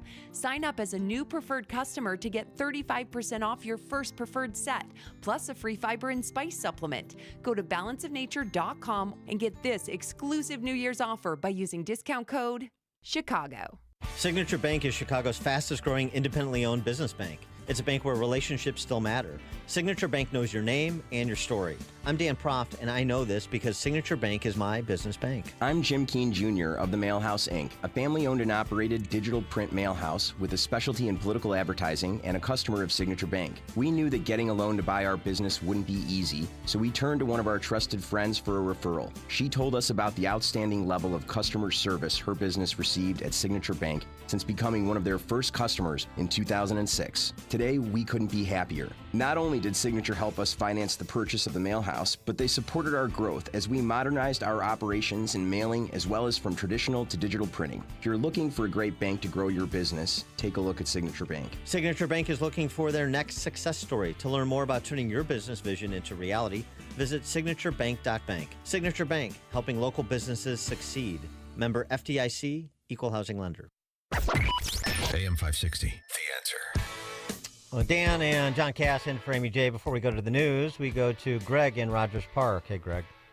Hi, good morning. John, thank you for all your service to Illinois and Chicago and with all your columns at the Tribune and your continued work. I appreciate all your hard work. And Dan, you and Amy do a great job of that, as I always say. Quick question for you. Chicago, with Pritzker, Prypinko, and Johnson being our leaders, you think I think we're a very soft target ourselves. Because I think these guys are so inept that Chicago could go up and smoke very easily. Just want to hear your opinion, and God bless you, and Happy New Year. Thanks for the call, Greg. Happy New Year. What do you think, John? I think I don't know. We're going to go up in smoke soon? I don't get it. What is he mean? No, he's saying, I mean, are we a soft target for a terrorist attack like happened in New Orleans? Well, didn't Alderman Lopez just come out with we've got to reinforce the traffic barriers, right? Didn't he come out with that just a couple days ago or yesterday? Yeah, I mean, those whatever they are that they're in the sidewalks in the street and they rise up and block traffic. Yeah. Well, just in terms of, just in terms of general security, it's just like talking about domestic policing responsibilities. I mean, if you empowered the police to do their job, Chicago would be a lot safer. So if you can cut out those soft-headed politicians, the real soft targets, BLM Brandon, Preckwinkle, Pritzker, Harmon, Welch, et cetera, and if those you could enable them. Yeah, if you cut them out and let law enforcement do the job law enforcement is trained to do, then I think we would be in a much stronger position. Yeah. You know, it's New Orleans, by the way, not a particularly good run city either, like most big blue cities in America. So you have the same problems, and so you have the same liabilities and exposures. All right, coming up at 6:36, we're going to turn our attention to the trades. Kent Lasnowski, he is the president of San Damiano College for the Trades at 6:36. Now we check the headlines with Mike Scott. 6:32, 24 degrees. Still some light snow in the area. President Biden says he believes there are no known links between the attacker in New Orleans and the explosion in Las Vegas. Authorities suspect the Bourbon Street attacker had pledged allegiance to ISIS. This morning, Texas Congressman Ronnie Jackson says the attacks do leave America exposed. They see this weakness, and we are at great risk for the next 17 days. We need to move on. We need to get this man out of office. He had no business being our president and our commander-in-chief from day one. The New Orleans attack suspect apparently posted videos online. Here's Fox's Brooke Taylor. We got to talk to him one-on-one. Authorities were talking about those Facebook videos on social media that Jabbar posted, and he said in those Facebook videos, according to authorities, that at first he was going to attack his own family and friends. So my question was, how does it feel as a family member, as a brother, to hear that? He told me it was just shocking and heartbreaking, and a huge part of this investigation are his ties to ISIS, which authorities say he claims he joined this summer. His brother told me he grew up Muslim, but he spoke about his brother feeling extremely lost, especially after his 2 divorces.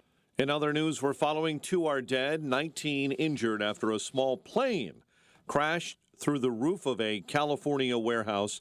NTSB aviation investigator Elliot Simpson. We're going to locate the maintenance records, confirm that the airplane was current for its maintenance, and we'll really take it from there. The crash happened near Fullerton Municipal Airport, just east of Los Angeles. The pilot and teen daughter died. The House expected to vote for a new speaker today. Montana Congressman Ryan Zinke saying they need to keep Mike Johnson. Most of the Congress, at least on the Republican side, was endorsed by Trump, and they believe in the Trump agenda. So not having a speaker in place only loses time, and it actually works against the Trump agenda. Some of the GOP majority believe current Speaker Mike Johnson doesn't have enough votes to win. Other news we're following: a federal appeals court has struck down FCC rules that kept internet service providers from charging more to deliver content. The so-called net neutrality rules were introduced during the Obama administration. And Rutgers University has reached a settlement over claims that it discriminated against Jewish and Palestinian students. The Department of Ed's Office of Civil Rights says it resolved complaints and found that Rutgers had likely created hostile environments for those students. Family and friends said goodbye to fallen State Trooper Clay Carnes yesterday in Orland Park. The fact that you see so many people so sad and so upset and hurting at him no longer being with us is just an indication of what kind of human being he was. State Police Director Brendan Kelly. The man charged in a double homicide last week in South Suburban Park Forest will remain behind bars. Coleman Franklin was ordered detained yesterday by a Cook County judge. And the head of the CTU claims contract negotiations with the Chicago Public Schools are at a standstill. Earlier this week, Stacey Davis Gates accused the district of stonewalling. Chicago sports, college hoops last night. The Fighting Illini rout number 9 Oregon in Eugene in Big Ten play, 109-77. Northwestern lost a tight battle at Penn State, 84-80. Sugar Bowl in New Orleans and the college football playoff. Notre Dame looked pretty easy. Handled Georgia 23-10. The news, a service of Balance of Nature, fruits and veggies in a capsule. Order online at balanceofnature.com. Coupon code Chicago to save 35%. A check of traffic and weather on the way next on AM 560. Mike Gallagher sees relief coming. Everything that is good about our country, they despise. They are anti-God. They are anti-patriotism. They are anti-law and order. They're anti-family. And finally, we got some normalcy coming back to the country. The Mike Gallagher Show, weekdays at 9, right before Dennis Prager at 11 on AM 560. The Answer. If you're self-employed and purchase your own health insurance, I have some great news. From now until January 15th, the health insurance exchanges are open again. And even if you've never qualified for a health insurance subsidy before, you most likely will now. The American Rescue Plan expanded subsidy eligibility to millions of Americans who have never qualified before, even to those with high income levels. And this year, you can purchase a PPO policy, which includes access to Northwestern Medical Group, Employers who provide small group coverage also have new options, and so do seniors looking for Medicare supplement coverage. Call me. I can help. If you're tired of calling a bureaucrat at an 800 number to help you navigate Obamacare, then you need a local expert on your side. C. Stephen Tucker from healthinsurancementors.com is someone I know and trust. He's a 30-year licensed broker who's been educating our listeners for more than 10 years. Steve, how can our listeners get in touch with you? Thanks, Dan. They can visit healthinsurancementors.com or call me directly at 630-674-1551. 630-674-1551. Can you believe it? 2025 is here. As you start this new year, you have probably been thinking about your resolutions. And let's be honest, your well-being has probably been on top of your list for years. But this year, maintaining your wellness goals is easier than ever with Balance of Nature. Balance of Nature's whole food ingredient supplements have 31 varieties of fruit and vegetable ingredients, from tomatoes to sweet potatoes. No synthetics or added fillers. Finally, a resolution that will be a breeze to keep. Make 2025 the year you feel your best and keep celebrating for years to come. Happy New Year! Start the year right and get big savings on Balance of Nature supplements with our limited time New Year's deal. Go to balanceofnature.com and sign up as a new preferred customer to get 35% off your first preferred set, plus a free fiber and spice supplement. And get this exclusive New Year's offer by using discount code Chicago. You heard me talk about Relief Factor and how so many people enjoy a better, more pain-free life because of it. If you're dealing with everyday pain, it makes sense you'd want to try it first. Well, Relief Factor makes that pretty pain-free too with their 3-week quick start kit for only $19.95, less than $1 a day. Relief Factor is a daily supplement that fights pain naturally. Relief Factor doesn't just mask pain temporarily, it helps reduce or eliminate pain. Visit ReliefFactor.com or call 1-800-4RELIEF, 800-4RELIEF for Relief Factor. You know, a lot of times you have to choose between something high quality or something that saves you money, but if you can get both, why not? Especially when it comes to healthcare, and that's MediShare. You get both. The typical family saves $500 a month, and they love it. The customer satisfaction rate for MediShare is double that of the typical health insurance plan. Double. So yeah, really, you can save a ton and like it better. Call now. You can get a price within 2 minutes. Call 833-34-BIBLE. That's 833-34-BIBLE. As we near the end of the year, many families in Latin America and the Caribbean are struggling just to get by. Inflation, food shortages, and natural disasters have left parents unable to feed their children or access water. When the kids go to bed and we just stay in the night talking about how it's very hard to see my kids go to bed with hunger and not having something to give to them. For over 40 years, Food for the Poor has stood alongside families like these. Gifts of $500 from AM 560 listeners have already provided food for 10 children for an entire year. Now we're asking for your help with the next 4. Your one-time gift of $200 provides life-saving food for 4 children for a year and helps the community get water closer to home. Make your best gift today. Click the red Give Life banner at 560theanswer.com or call 844-862-4673. And we thank you in advance for your generosity.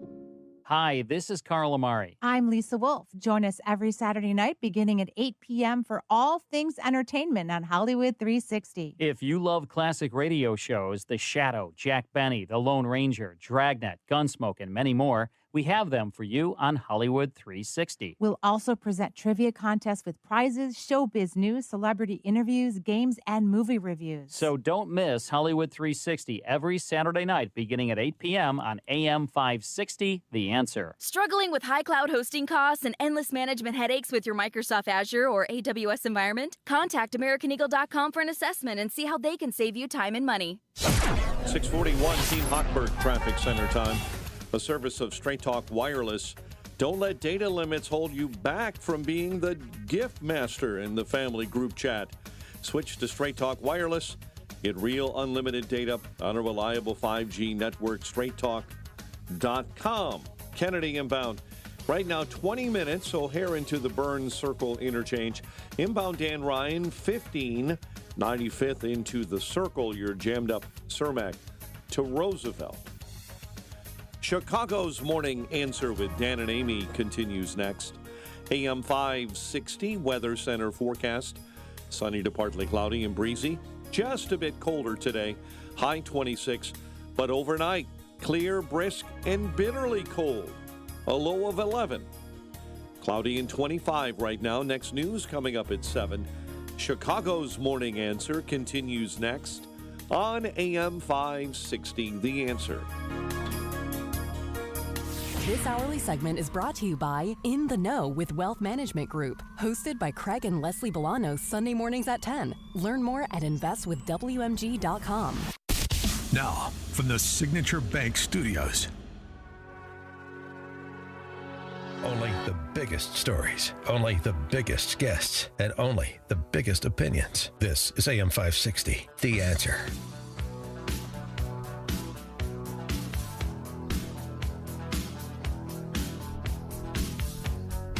Top of the morning, Dan, and in for Amy J. This morning, John Cass, JohnCassNews.com. We got a little golden earring in the new year. I like that. Unfortunately, we've had to tackle a lot of ugliness, and I'm not just talking about Oregon's defense the other day against Ohio State.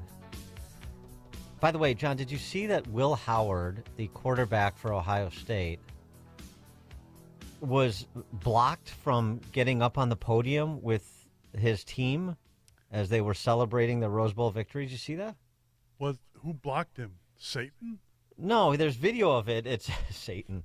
It's just, I don't know, some functionary with I don't know if it's with the bowl, the bowl organizers, or it's a corporate functionary, and they can't deal with people expressing their only black athletes can have Jesus in their lives. Well, that Will Howard, the quarterback of Ohio State, thanked his Lord and Savior Jesus Christ after winning the Rose Bowl. He had a great game. He's the quarterback. He had a great game. They blew out Oregon. They're going to the semifinals, and the rest of the team is on the stage, and this guy won't let him get up on stage, where he should be part of the central cast in the shot there. It's bizarre. I don't know that it had anything to do with what he said, but it is bizarre that happened. Anyway, just pointing attention to it. Maybe somebody can get an answer from one of the powers that be. Won't the New York Times go in depth in this and explain to us? Yeah, right. Well, the ugliness aside, there are some positive things that we have seen already this new year that are making their way around, so we want to draw attention to them. And one of those positive things is happening in North Carolina, thanks to the Amish. Who needs FEMA when you have the Amish? What he's talking about is the 12 tiny homes located in the parking lot of Cornerstone Summit Baptist Church. Henry says when he saw the homes being built, he had to come by and find out who was doing it. I was talking to Aaron, was the name of the Amish gentleman leading the crew that was here, and Aaron explained to me, that they are here to build these temporary housing units for people displaced by Hurricane Helene.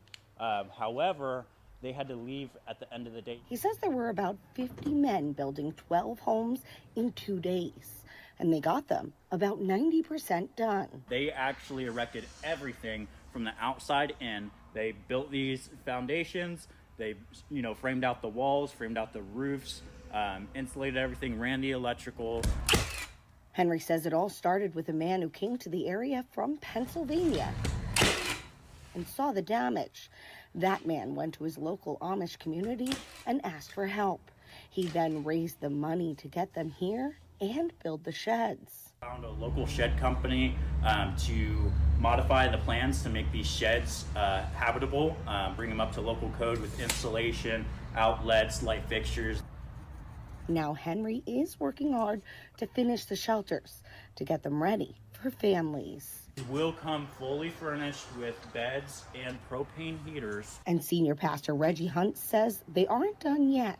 The phone has been ringing hot because people have been driving by and seeing that these were being built. So they plan to build more. This crew's going to come back from Pennsylvania in January and make more. To try to get as many out as possible. These 12 will be going to areas where people are still in tents.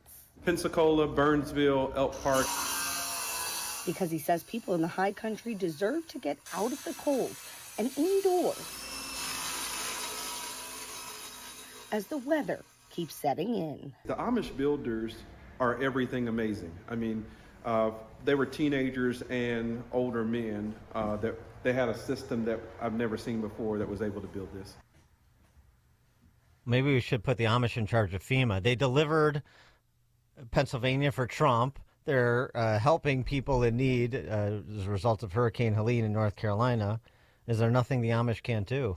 Well, maybe we need to produce more Amish. If you need somebody to build your house, why don't you go look up whoever's majoring in cultural anthropology and DEI and so forth, and ask them to do it. Right. Here's a hammer, here's a saw, here are nails. Can you please build me a house? Well, someone who is trying to produce more people with the trade skills of the Amish is Kent Lesnowski. He is the president of San Damiano College for the Trades. That's right here in Illinois, Springfield, to be specific, the state capital, don't you know? He joins us now. Kent Lesnowski, thanks for joining us again. Appreciate it. Hey, my pleasure. Glad to be with you guys today. So before we begin, I know we had you on the program a little while back when San Damiano was launching. Just give us the backstory on the College for the Trades that you founded and how things are progressing since we last checked in with you. Sure, yeah. Well, the backstory is, there used to be a College for the Trades throughout most of the 20th century in Springfield. And, well, I misspoke. It wasn't a college. It was a high school for the trades, and it was run by the Franciscan Brothers of the Holy Cross. When that went out of existence, there was a loss to the state, a loss to the community, and the bishop of Springfield, Bishop Thomas John Paprocki, really felt moved to try to get it back. And so he had an opportunity through the generosity of the Hospital Sisters of St. Francis with a campus that came open to put that plan in action. And so here we are, trying to make it happen as best we can. Well, that's nice to I know Paprocki, so it's nice to have some leadership from the church. That's also in short supply. So where are we with respect to the college and the student body and the applications and that whole process of building out the community? Yeah, things are rolling. Things are moving fast. I've got something like beyond 80 students who are interested. We have a number of students coming out just to see the campus and talk to us and go through an interesting program of introduction, a nice visitors weekend to see what we're all about here in March. And so we're really excited for that. And we're deep into the process with the state of Illinois and the Board of Higher Education to get through operating authority. We've been through a round of questions with them, submitted our application, and, going through the process and working with all those people to make sure that we get open as quick as we can.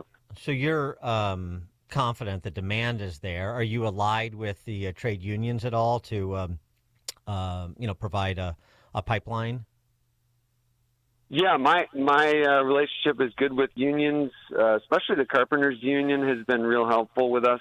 And, look, the unions, they're looking for great people just like non-union contractors are looking for great people. And so when they hear what we're doing, they're excited about it. They want more pre-apprenticeship programs that get guys ready to work, and train them up not just in the skills, but in the character that's needed to make a difference, like those Amish folks that you were mentioning earlier. What kind of, I'm speaking to you as a father of a Local 9 electrician who left University of Indiana to become an electrician because he didn't want to own all that debt, thank God.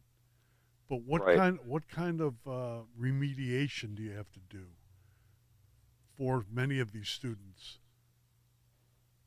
to get them ready to deal with simple mathematics and angles and so forth in carpentry or electronics to be safe? Right. Yeah. So there's a certain amount of math that you would expect a student to have, before they can apply and be a qualified student.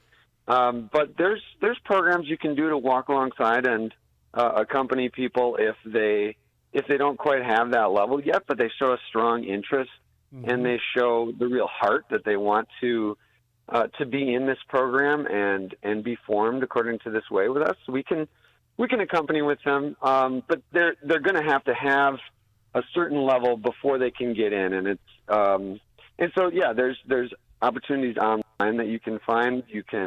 We can also tutor them one-on-one.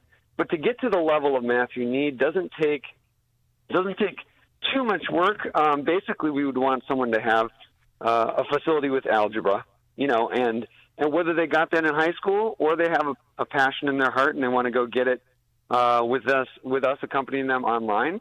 Either way is fine with me, but they do need to have a certain amount before they can successfully get into the program. How about showing up for work?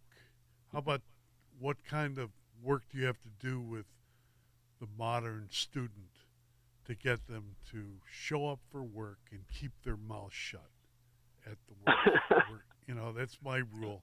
Show up for work early. The boss says be there at 8:30. You're there half an hour earlier. You've had your coffee. You're waiting for him to show up and keep your mouth shut. Show up, keep your mouth shut, and give up the dream of being a social media influencer. There's the other trick. Yeah, I mean, first one there, last one to leave, and those are the kind of guys we're looking for. And so I think there's two. You can't expect to take that guy and magically have a conversion happen when he's at the school.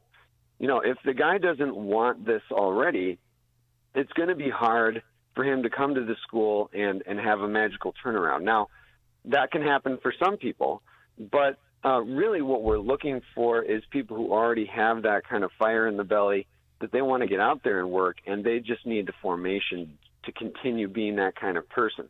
We're happy to take folks who haven't made that turn yet, but are really excited about it and want it.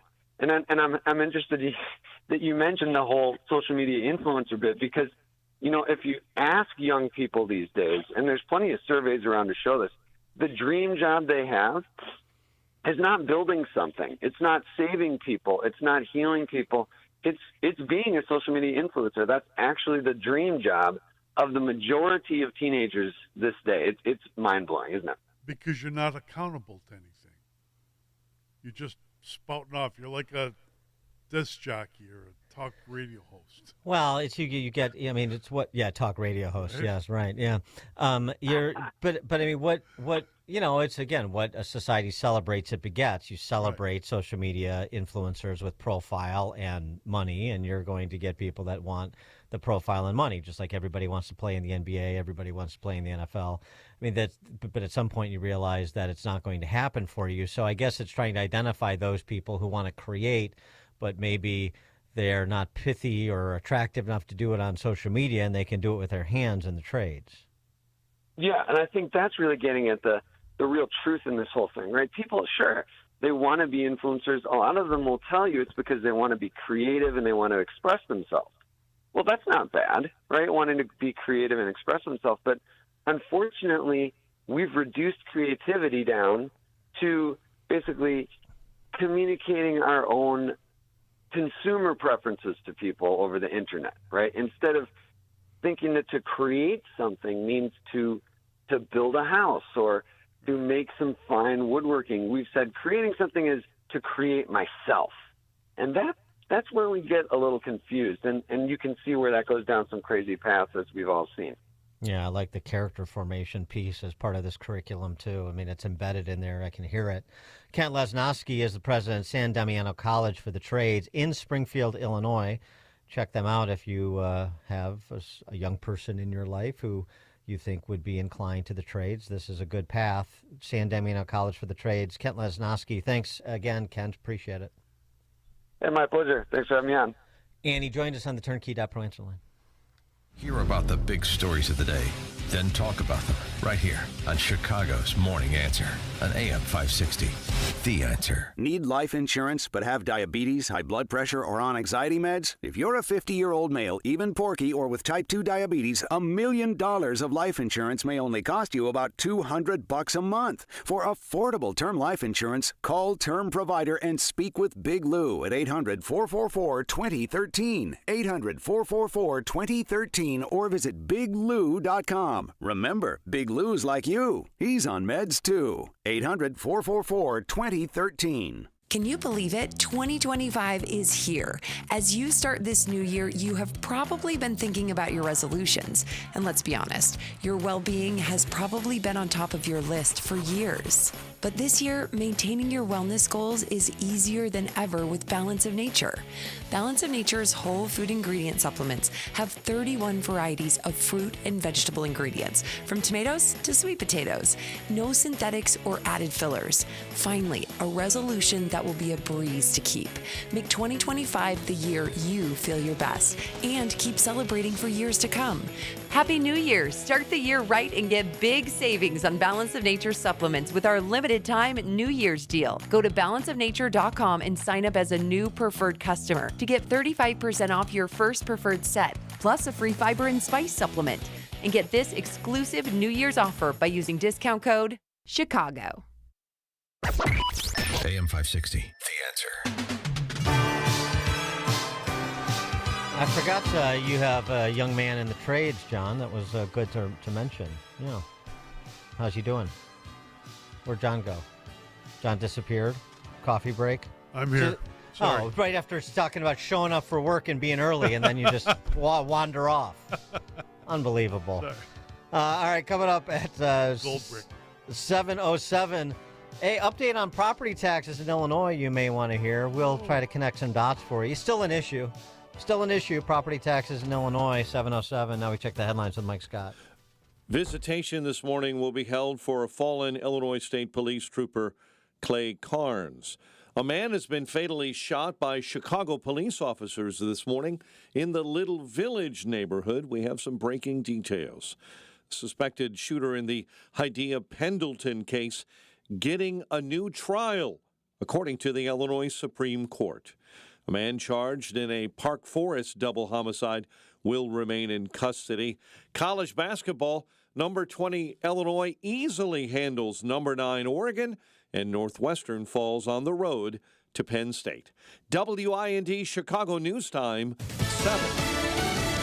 Here's why they believe he acted alone.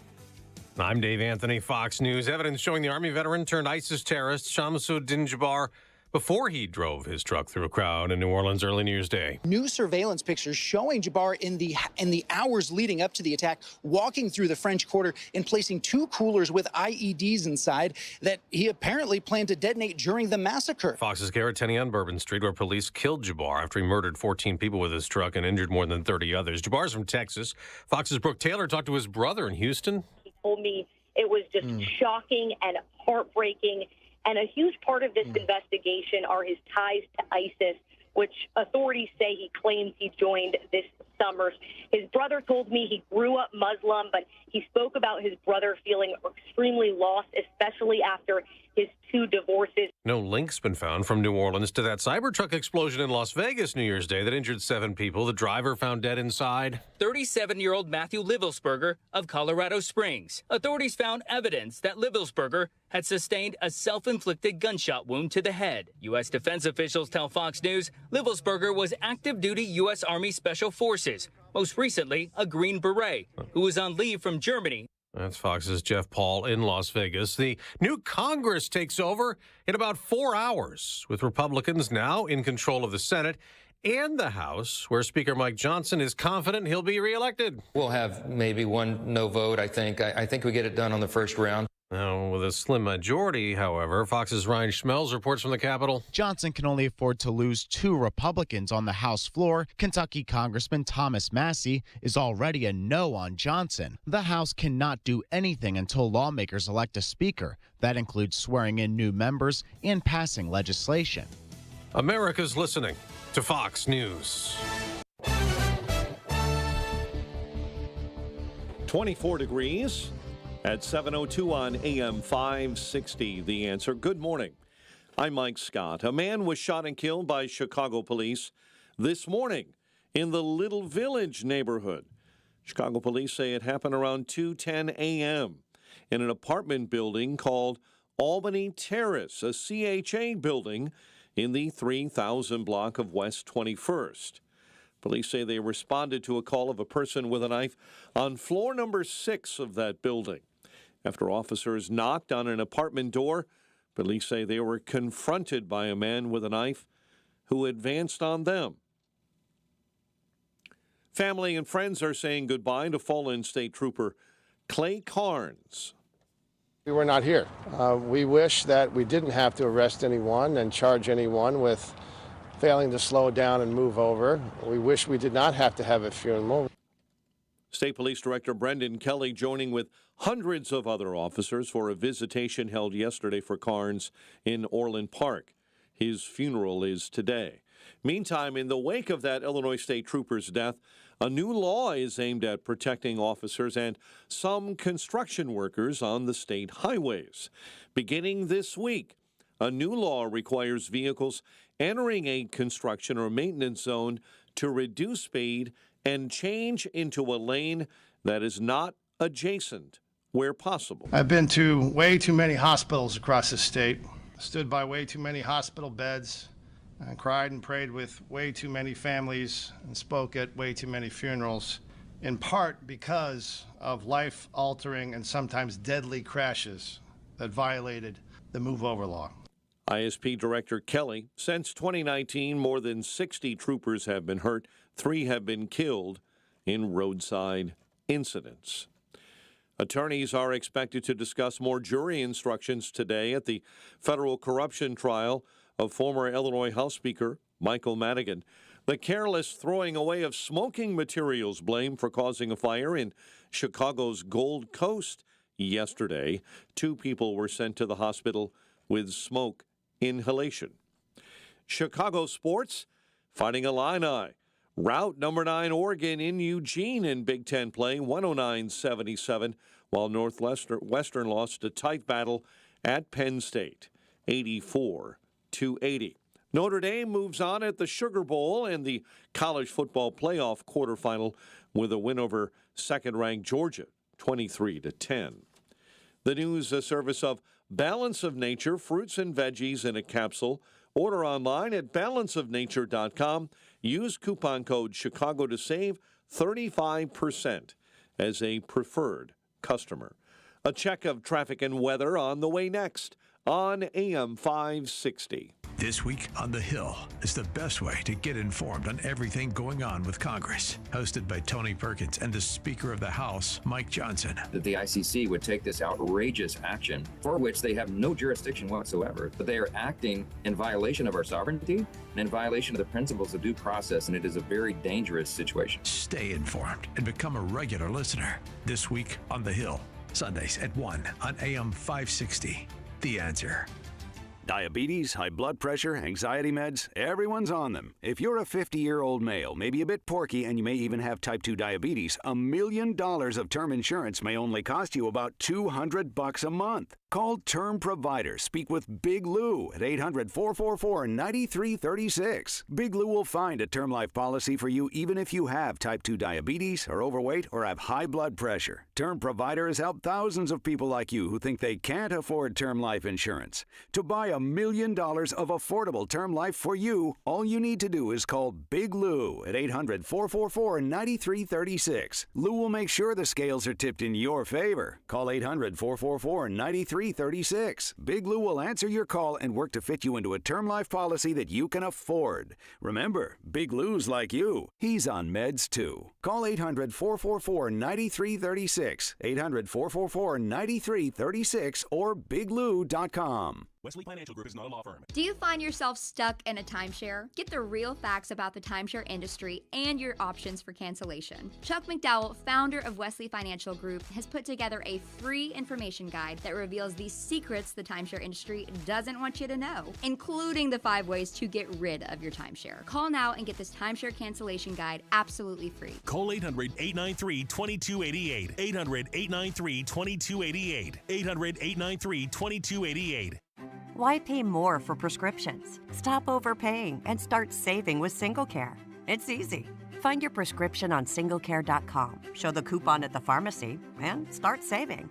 SingleCare works at pharmacies nationwide and is completely free to use, whether you have insurance or not. So the next time you fill a prescription, check SingleCare to make sure you're getting the best price. Take control of your prescription costs. Go to singlecare.com or download the free app today. Balance of Nature's fruits and veggies supplements, changing the world one life at a time. You know, balance of nature is becoming pretty important out there to a lot of people. And when I first started, I was really impressed. I'm a healthcare professional, trained as a pharmacist. So anything that's natural I like. And so it made a lot of sense. Happy New Year! Start the year right and get big savings on Balance of Nature supplements with our limited time New Year's deal. Call 1-800-246-8751 or go to balanceofnature.com and sign up as a new preferred customer to get 35% off your first preferred set, plus a free fiber and spice supplement with free shipping and our money-back guarantee. Go to balanceofnature.com or call 1-800-246-8751 and get this exclusive New Year's offer by using discount code Chicago.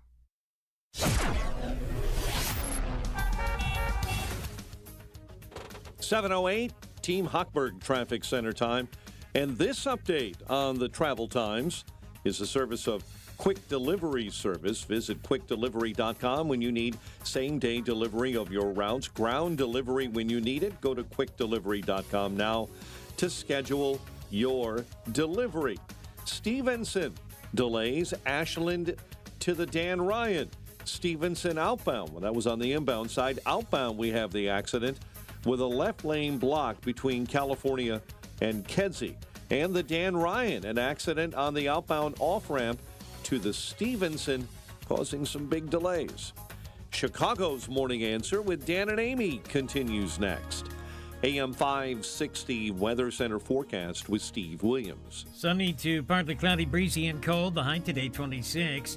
Clear, brisk, a very cold night tonight. Low dropping to 11. And then sunny and cold tomorrow, the high 24. Cloudy day on Sunday with a high 28.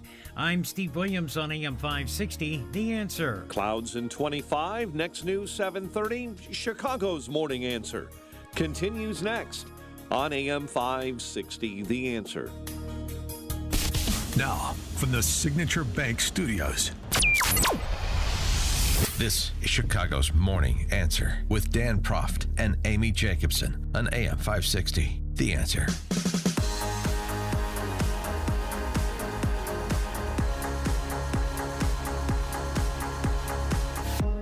Top of the morning, Dan and Amy, except it's not Amy today. Sitting in for Amy is John Cass, johncastnews.com. Have you gotten your subscription yet? If not, they are still available and priced to sell. I'm going to hound everyone until you get one because I need the money and I want to keep writing. Don't make John hound you. He needs his soccer You know what time. Don Barzini said in The Godfather? After all, we are not communists, you know? Yeah. A man can charge for his labor. Absolutely. And so you are. Yes. Which is fair and righteous. I'm not going to give like left-wing lectures to you like people did at the paper. It is righteous, just as it is ignoble on the other side. What ignoble? Right. What property taxes are imposed upon Illinois residents. I've only been beating this drum for 20 years or so. New study out. Thought I'd bring it to you. But by the way, I'll tell you what.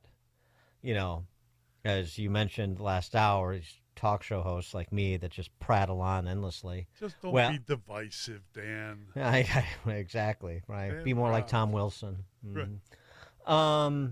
Those legislators in Springfield, they fixed my wagon because I don't know if you've heard.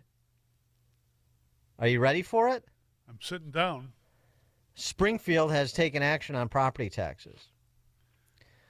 Effective this year, through animating legislation of our betters, the noblemen and magistrates that populate the state capitol. Much vowing going on. Right. The Department of Commerce and Economic Opportunity, that's DCEO to you, sir,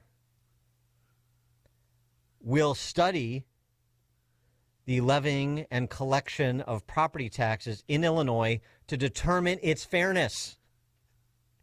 We finally have a study to determine whether or not the property tax classification system in Illinois is fair.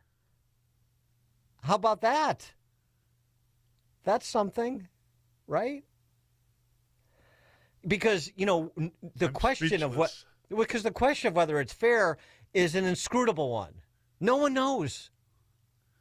What is fair? And exactly, it's a philosophical question. Right. And, there are ways to maybe ascertain relative fairness by, I don't know, comparing it to what other states and localities impose upon their residents. And like by looking at, if you vote for Pritzker and you're a beneficiary of all that democratic largesse, should you pay more taxes to put a fund together for all the young people who will sue the state for being castrated as children in the great Pritzker theme park of gender affirming care, right? Just asking. You have to look at ROI, it seems to me, as well. Comparison to similarly situated human beings in other states. Right. Also, what are we getting? So where does the property tax money go? What does it go to fund? And what does that look like? What is it funding? How are the institutions it's funding, mostly K through 12 school systems, how are they performing? We don't know if it's fair. And we don't know if it is unfair, why it's unfair. These are the big questions that your Illinois General Assembly is taking up, through their duly appointed idiot nephews at the DCEO agency who are going to study this issue. So we're making real progress now. Look out. A study out by Smart Asset, which is a consumer research company, looking at property taxes as a percentage of home value. The nation's highest real estate taxes. And I don't know what they looked at 342 cities, because there are cities in Cook County that have a much higher rate than the top of the list in this study, but probably much smaller communities. There are 342 cities with populations greater than 100,000. So that's why, for example, Fort Heights. I use this example all the time. I can't repeat it enough because it speaks to what I'm sure the state will conclude upon the completion of their study. It is so unfair, and it is mainly punitive to people who are in the worst position to be able to weather the usurious property taxes that are imposed upon them. The highest property tax rate of any community in Cook County is in the poorest community in Cook County, I think in the state of Illinois still, one of the poorest communities in the country, Fort Heights, where the effective property tax rate on a median home in Fort Heights is 10% of home value. That's 10x the national average. So you can decide whether you think that's fair or not. The top 20 cities, over 100,000, the highest property tax rate as a percentage of home value. Number one in the country, cities more than 100,000, Peoria, Illinois. $4,500 on a median home value of 167. Number two, with a bullet. Rockford, Illinois, 2.46%, so 2.5x. Peoria, 2.64%, more than 2.5x the national average. 2.46%, $3,500 property tax bill on a median home value of $140,000 in Rockford.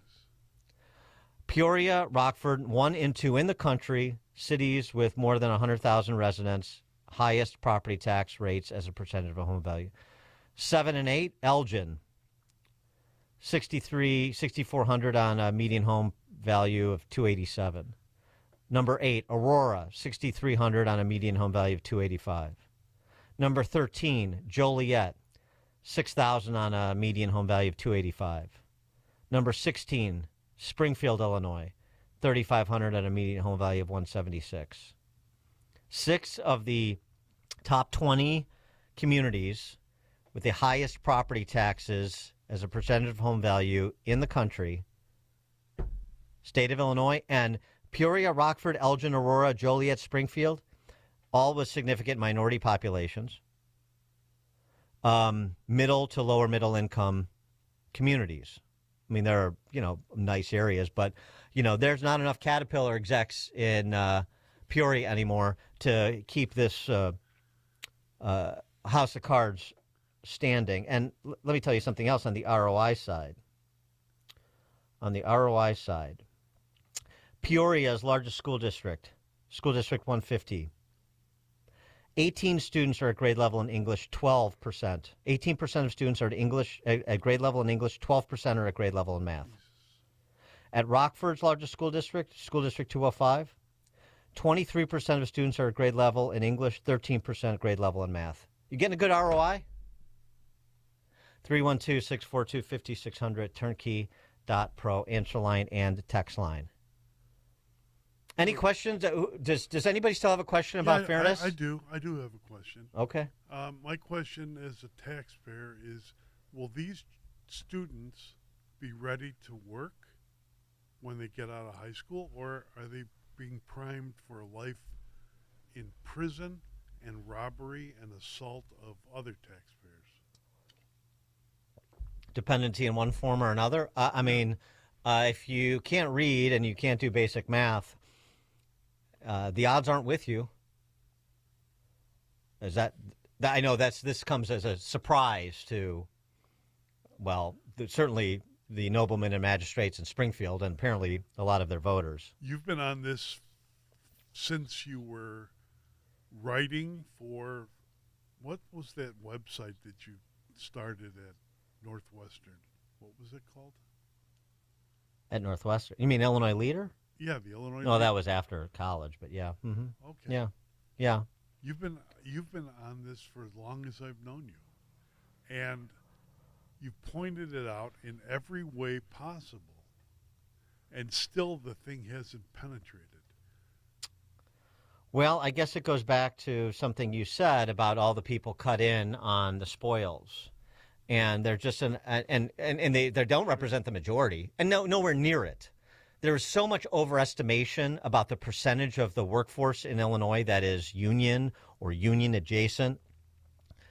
They're just more motivated. And I understand why they are, because their income streams are on the line in a way that some other people's aren't. I'll just pay my taxes. I'll just watch my home value erode month after month, year after year. And what can I do about it? I shrug my shoulders, or I'm making enough money where it doesn't matter. Some combination of willful blindness and insulation from reality if you're uber wealthy, and not much in between. But the in-betweeners, when are we ever going to have a moment with the in-betweeners to revolt in Illinois the way that you saw in-betweeners in metropolitan areas and swing states revolt in 16? Really, it was still going on in 20, but in 16 and in 24 in particular. The in-betweeners need to be chipped out of ice here. They need to be awakened from their slumber, whatever metaphor you prefer. But that's who's getting fleeced. I mean, with those 6 communities I just mentioned, these are not uber wealthy communities by any stretch. A lot of in-betweeners, a lot of hardworking people, union and non-union. They've been beaten down. But this. I mean, this. It's obvious to say, but I'll say it again anyway because repetition is required to remind and to disabuse people of these fanciful, sentimental notions that they cling to. Repetition. This is not sustainable. Unfair. Unfair doesn't even begin to describe it. It's not a fairness question. I mean, really, at a certain point, it's a criminality. I mean, if it's not criminal under the code, it is criminally morally what is being done. Liquidating people's homes in order to prop up basically school systems that serve as third-party administrators to confer benefits and salaries to the adults in the system with very little concern for the outcome for the kids in the system. And by the way, those benefits and salaries are a multiple of what the benefits, the salaries and benefits are for the people who are not in on the deal and who are paying the freight. Unfair? Oh, I think you need much stronger language to describe a system like that than unfair, don't you? How does it happen? Well, I'll give you an example. Because I know this is another... Oh, wait, nobody knows. Nobody knows why it is. Nobody knows how we got to $200 billion in unfunded public sector pension liabilities. It's a mystery. People visited us from outer space and imposed this on us while we were sleeping. Right. Bensenville Village president, who could see his pay spike next year, also started receiving a pension after retiring from a nearby police department. Meet Frank DeSimone, village president of Bensenville. I'm not singling him out as some bad guy. I'm just saying this is an example of why you have what you have. And we told property tax stories for years on this show to no particular impact as far as I could discern. But maybe someday if we tell enough of the stories, we'll reach critical mass. I don't know. DeSimone's pension records from the Schiller Park Police Department, where he retired as a detective after 25 years. Pension is a little over $72,000, which is just under 40% less than his final salary of $115,000. So he will get back everything he paid into his pension after 2 years. Is that how it works in the private sector? Nice Is that deal. how it works with your 401k? Nice deal. By the way, he is the mayor, village president of Bensenville, and just to be specific too, so $72,000 a year is his salary, $72,000 a year is his pension, $115,000 was his last salary. He paid $186,000 into the pension system. So 2.5 years, he'll get more than what he paid in. I mean, it's just that's the math, and that's the math that has Illinois a failed state. And now, as village president, because they can, his salary is expected to go from $38,000 to $157,000. So now he's going to be making $229,000, $157,000 from the village of Bensenville to be its village president, and $72,000 for his pension. Oh, and by the way, DeSimone and the other village incumbents running in the municipal election this spring, unopposed. So I bring you this story only to provide you a microcosm of why things are how they are in Illinois, and why they are how they are, particularly in the collar counties, which is where that awakening must occur if you're going to reorder the power structure at the state level. Tom in Crystal Lake. Hi. One aspect of this that I think is overlooked is the reality that these tax rates are so high, the home values are much lower than they really should be. Of course. John Kennedy made the point that tax revenue for government is too low because tax rates are too high. Even if you're interested in Illinois as a government body making more money, they should be thinking about lowering taxes to raise revenue. A home has half the value that it really does in many of the collar counties, because no one wants to buy a house that carries with it a burden of taxation that is so onerous they don't want it. Yeah, right. You can't get a return on investment in your house, and you're not getting a return on investment on the liquidation of your house for the schools. I mean, talk about a double whammy. But apparently, there's a whole host of people that either don't understand it or don't care. I don't know. But you would think you would think that this would perk up some ears. You would think that people would start looking at what they're paying and what they're getting out and what the value of, in most cases, their largest asset is. You would think that that would be of concern to them, but I don't know. Whether they understand it or not is immaterial. If they can't afford it, they're gone. I know, but the problem is if they don't connect dots, then there's no possibility for change because they don't understand why it's happening. They don't understand who to hold responsible. And the people that and some people are uncomfortable holding the people that are responsible. The friends or, I mean, it's okay if the village president of Bensenville makes $160,000. Really? That's nothing to get all your feathers ruffled about in Bensenville. Okay. I mean, it's your call.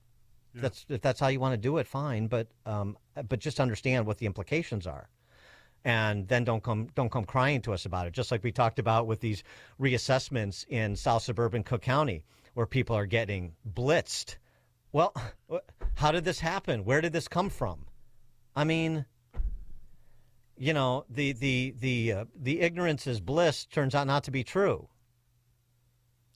That's not that approach doesn't work. What's that? They're getting killed there. I drive through it on the way here. Lansing, Illinois, forget about it. Well, the whole Southland, but I mean even Southwest Suburban Cook, the Tinleys and the Orland Parks. I mean, on the Cook County side, well, really, I mean, it really doesn't matter. Actually, on the Cook County side, it's probably a little bit better because commercial subsidizes residential on the Cook County side. Unbelievable. Joe in his car. Yeah, hi, Dan. I would just like to... Joe. Nice to see it explained. Yeah, you cut out, Joe. Go ahead. As they just take a guess at the equalized assessed value in Cook County, how do they even justify the numbers? They make them up as they go to see what their bottom line is and what they need to recoup out of the people. It's completely ridiculous. And then to your point with the pensions, the municipal pensions, let's look at the schools and how they give, they give the raises to superintendents and administrators on the way out the door when they're about to retire. They would go back 5 years and jack it up 500%. The guy's making, let's just say for a number, $100,000 a year for 4 years, and then the last 4 years they go back. Now all of a sudden the guy's getting $250,000, so it kicked up his retirement, which goes back on the taxpayer in the long run, and it kills the IRMRF in the state of Illinois. So that's what really buried that with board members that were beholden to these superintendents and administrators that they felt sorry for them to give them a raise on the way out, so they had a nice life in the pension world. They wanted to get along. It's not realistic. Thanks for the call, Joe. Well, and how many people listening have run for or gotten involved in school board races, in state legislative races, in municipal races? Not everybody can be a candidate. Not everybody has the same amount of time to devote. But I mean, you're seeing these things visited upon you, and the response is what? I go back again to 2022 and some 360,000 people in Illinois who voted for Trump in 16, in 20, probably in 24, probably more, because he's gone from 39% in Illinois in 16 to 41% in 2020 to 44% in 2024. So his prospects are improving. Are you coming out in 2026? Are you coming out in 2025 for the municipal? Are you going to get engaged? Are you coming out in 2026 to do something at the statewide level, engage at some level? Or, I mean, everybody wants to focus on the debates that are happening at the federal level, and that's fine. They're important debates. But is this just a way for you to misdirect attention? Is it you're so fatalistic that you just can't even bring yourself to pay attention to, much less engage in what's happening in your backyard? That never made any sense to me. It still doesn't. So this is yet another clarion call to change that. Make that your New Year's resolution. Coming up at 7:37, DEI is not DOA in 2025. We'll talk to Rutgers professor Lee Jussum. 7:37. Now we check the headlines with Mike Scott. Dan, good morning. 7:32 is our time. An Idaho man this morning is facing new charges after a suspected explosive was found on a train on New Year's Day. Police in Piatt, Idaho, say they received a call about a suspicious subject trying to light something on fire close to a parked railroad car. Footprints in the snow led them to a train car where they found suspected IEDs, and they have taken a 40-year-old man, Brent Shahari, into custody. The FBI and local police are shooting down social media postings that say there is a link between a terror attack in New Orleans and the Tesla Cybertruck that exploded outside the Trump property in Las Vegas. Sheriff Kevin McMahill with Las Vegas Metro Police say both men served at Fort Bragg in North Carolina, but that is where the similarity ends. They served in the same unit or even at the same years at Fort Bragg. The explosion in Vegas killed a Colorado man and injured several others. In New Orleans, 14 were killed, dozens more injured when a truck plowed into a crowded street during New Year's celebrations. The 119th Congress will be sworn in today. First, they'll have to elect a speaker, and it's not clear right now if Republican Mike Johnson has the votes. New York Republican Representative Mike Lawler has a warning for House Republicans who are thinking about voting against Speaker Johnson. If my colleagues think somehow by blocking Speaker Johnson and grinding the House to a halt that they're going to get a better deal, they're not. 2 people are dead, 19 others are injured after a small plane crashes through the roof of a furniture warehouse in Fullerton, California. President Biden will award the nation's highest military decoration to 7 U.S. Army veterans today. All 5 recipients were killed in combat. 5 of them were killed in combat. All 7 served either in Vietnam or Korea. A man was shot and killed by Chicago police officers in the Little Village neighborhood this morning.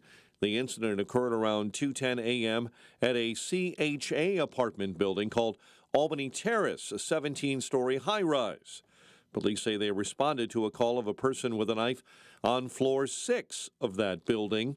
When they knocked on that apartment door, they were confronted by a man with a knife who advanced on Chicago police.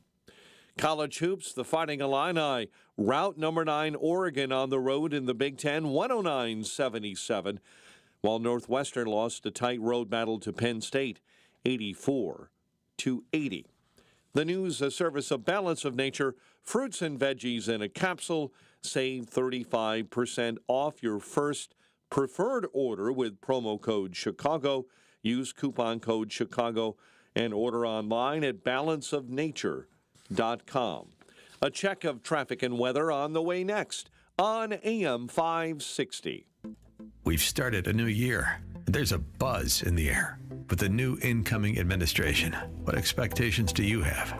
Will we see a turnaround in the economy? Will inflation come down? And is there a way to stop the chaos on our southern border? Yeah, 2025 comes with some big expectations. And we're here to keep track of the goals. Here's to a great new year together. AM 560, The Answer.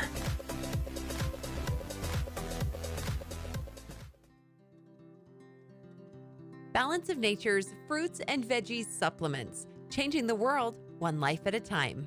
You know, Balance of Nature is becoming pretty important out there to a lot of people. And when I first started, I was really impressed. I'm a healthcare professional, trained as a pharmacist, so anything that's natural I like, and so it made a lot of sense.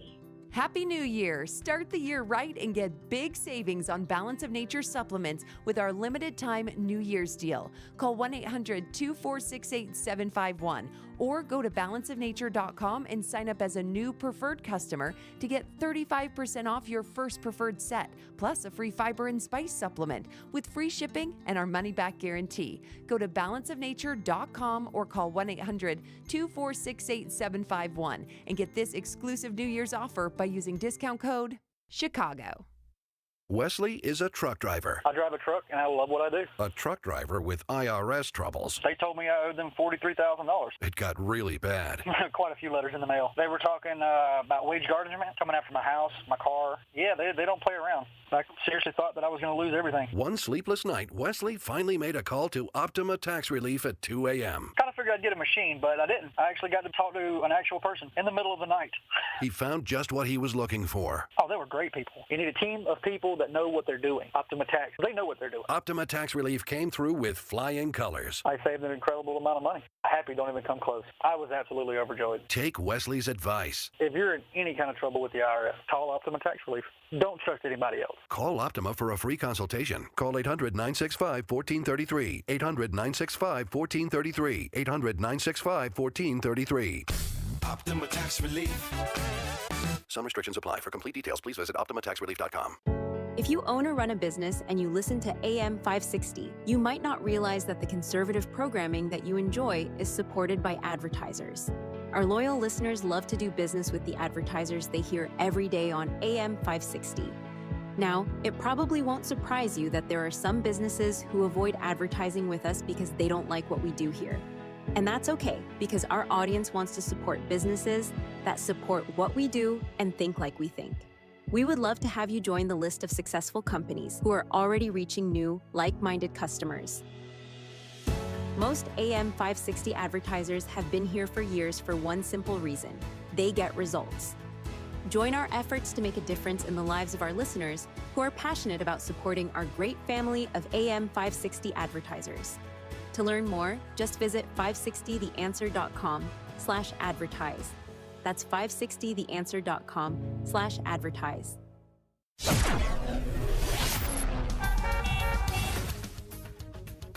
7:39. Let's get an update on the roads. Team Hochberg Traffic Center time. And this update delivered by Quick Delivery Service. Make Quick Delivery Service your personal ground crew. Anytime, anywhere, anyplace. Get a quote in advance and eliminate any surprises at quickdelivery.com. Stop and go on the outbound Stevenson, all due to an accident. 2 left lanes blocked. Again, it's outbound between Western and Kedzie. Chicago's Morning Answer with Dan and Amy continues next. AM 560 Weather Center forecast. Sunny to partly cloudy, breezy and colder, a high of 26. Clear, brisk, and bitterly cold overnight, low of 11. Sunny and cold tomorrow, high 24. Currently 22. Your next news update is at 8. Chicago's Morning Answer continues next on AM 560 The Answer. Now, from the Signature Bank Studios. Only the biggest stories, only the biggest guests, and only the biggest opinions. This is AM 560, The Answer. Top of the morning, Dan, and in for Amy J this morning, John Cass, JohnCassNews.com. Hey, everybody. There is some progress against the racial spoil system that is DEI. In 2024, a number of big-name corporations cancel their DEI programs. Ford, Coors, Lowe's, Nissan, Boeing, Toyota, Walmart, Cat, Craftsman, John Deere, Jack Daniels, Tractor Supply, Black & Decker, Harley Davidson. So that's encouraging that some corporations are moving away from playing identitarian politics. However, it is far from the situation that DEI is DOA, in part because there's just a lot of money still sloshing around. Parents Defending Education points out that the Department of Justice under the outgoing administration, total DOJ grant money awarded for DEI 2021 to present, more than $100 million. 102 grants, 36 states, 946 K through 12 school districts imposing identitarian politics on 3.2 million plus K through 12 students. Restorative justice, SEL, social emotional learning, DEI in the classroom. That's what these grants were awarded for. You also have big companies like Costco that are going in the opposite direction, doubling down on DEI. Board of Directors of Costco unanimously recommending that its shareholders vote against a proposal to evaluate and issue a report on the financial risks of maintaining its DEI goals. So, the battle is pitched. Progress, encouraging. I think more and more people are becoming comfortable rejecting the poison that is identity politics. But long way to go because there's a lot of money behind maintaining it. For more on this, we're pleased to be joined by Lee Jessam. He is professor of social psychology at Rutgers University, the Scarlet Knights. Professor Jessam, thanks for joining us. Appreciate it. Yeah, glad to be here. Thank you. Tell us about the study that you and your colleagues did on the impact of sort of the Robin DiAngelo, Ibram Kendi-inspired DEI programs. Well, so we actually conducted 3 experiments. One on the effects of anti-racist rhetoric, based largely on the writings of Kendi and DiAngelo, as you were stated. And we chose them because their ideas are all over many DEI interventions and trainings. Not all, and we don't really know how many because many of them are private and proprietary, but they're all over the ones we had access to. The other 2 studies examined anti-Islamophobia DEI training, and the third was on the new frontier in DEI, anti-Hindu caste oppression DEI.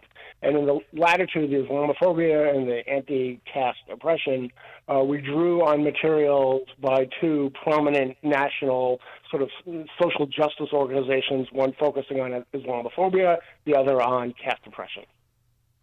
And the impact that these programs had on their targets from your research was what? Yeah, so we conducted experiments, so we didn't go into an actual existing DEI training. We did our best to simulate some of the core aspects of those trainings in our studies.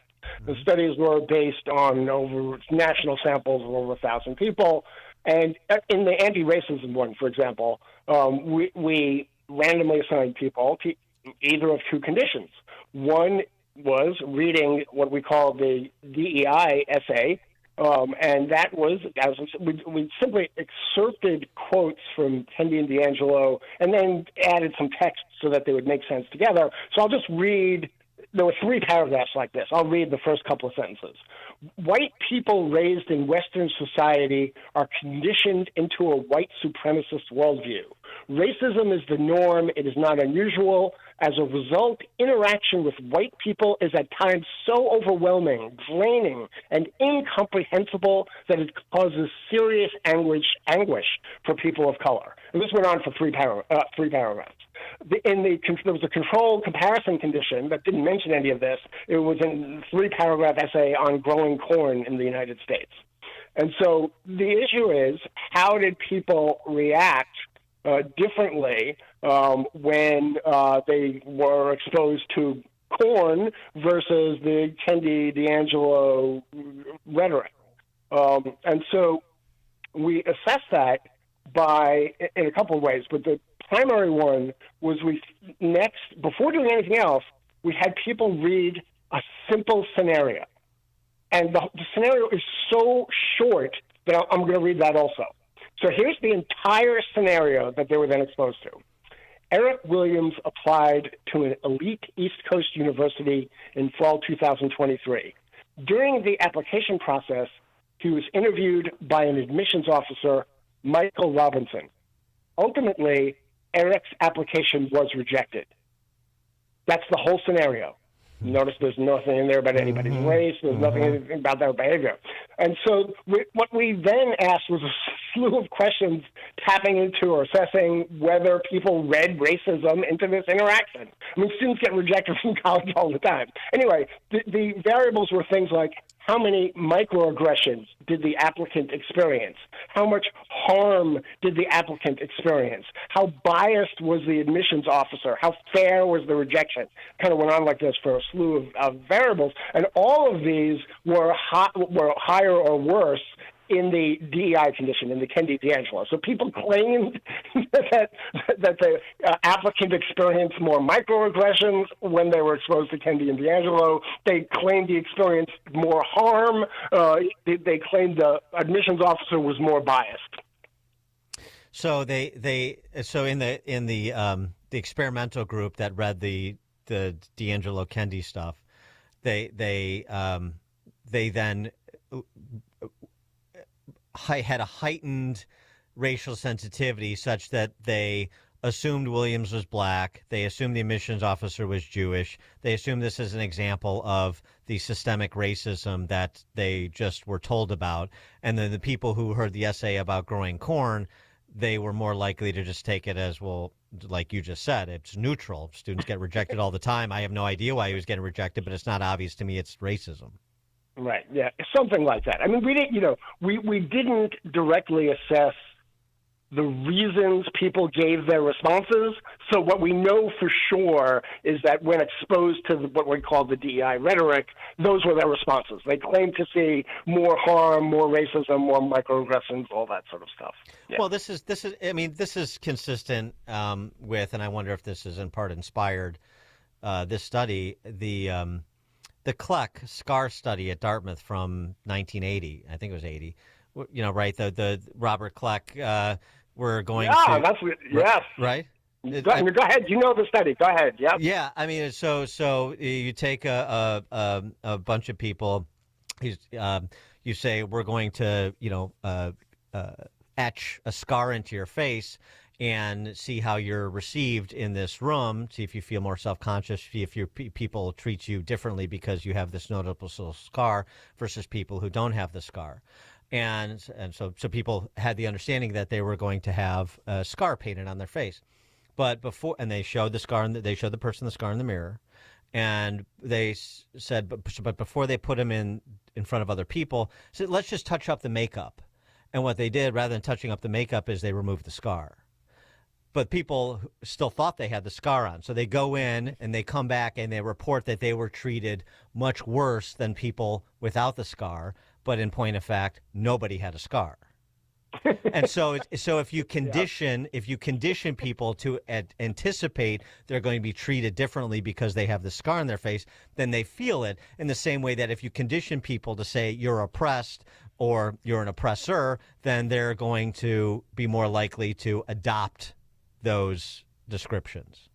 Yeah, I mean, so that's a great old study, and I'm really pleasantly stunned that you know it and know it in this sufficient detail to describe it exactly, accurately. So our stuff is, the underlying mechanism may be between our study and their studies may be similar or identical, which is kind of what you were just arguing. There is one difference, which I don't know whether that's important or not. In the Spencer and Kleck study that you just described, the people were involved in the interaction themselves. Like they believed they had a scar while they were interacting with someone. In our studies, our participants were observers to an interaction. They weren't personally participating. But that difference may not be important. It may be, if you believe that that the world is filled with stigma, whether it's you or anyone else, then you'll see stigma. Right. And I wonder I wonder what kind of impact that would have if it got wide circulation. I mean, particularly in corporate boardrooms. It's like you're driving an outcome that is inauthentic,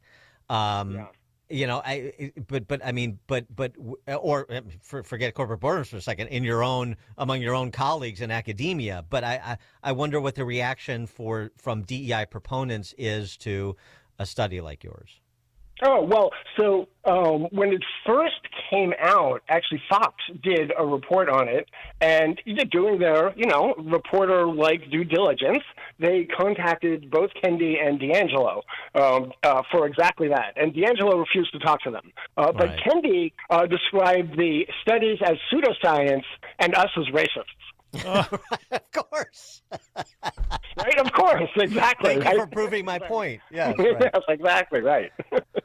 Well, I hope this gets broader circulation and understanding, and maybe it will in these times where it does seem like if the worm is not completely turning, there is movement. Is that your feeling?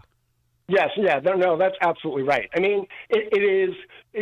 In your introduction, you correctly described the retreat of DEI from many corporate, contexts, corporate boardrooms, corporate, organizational procedures and stuff. Actually, your list was so long, I knew some of them, but I didn't know all of them, so that, I think, is probably a good thing. In academia, it's much more difficult because it's really entrenched. There are DEI bureaucracies really throughout academia, and so those are not going anywhere unless there is a concerted, proactive effort to remove them. And those have so far been few and far between. Not non-existent, but few and far between. Lee Jussim, professor of social psychology at Rutgers University. Professor, thanks for joining us. Appreciate it. Yeah, thank you for having me. And he joined us on the Turnkey.pro answer line.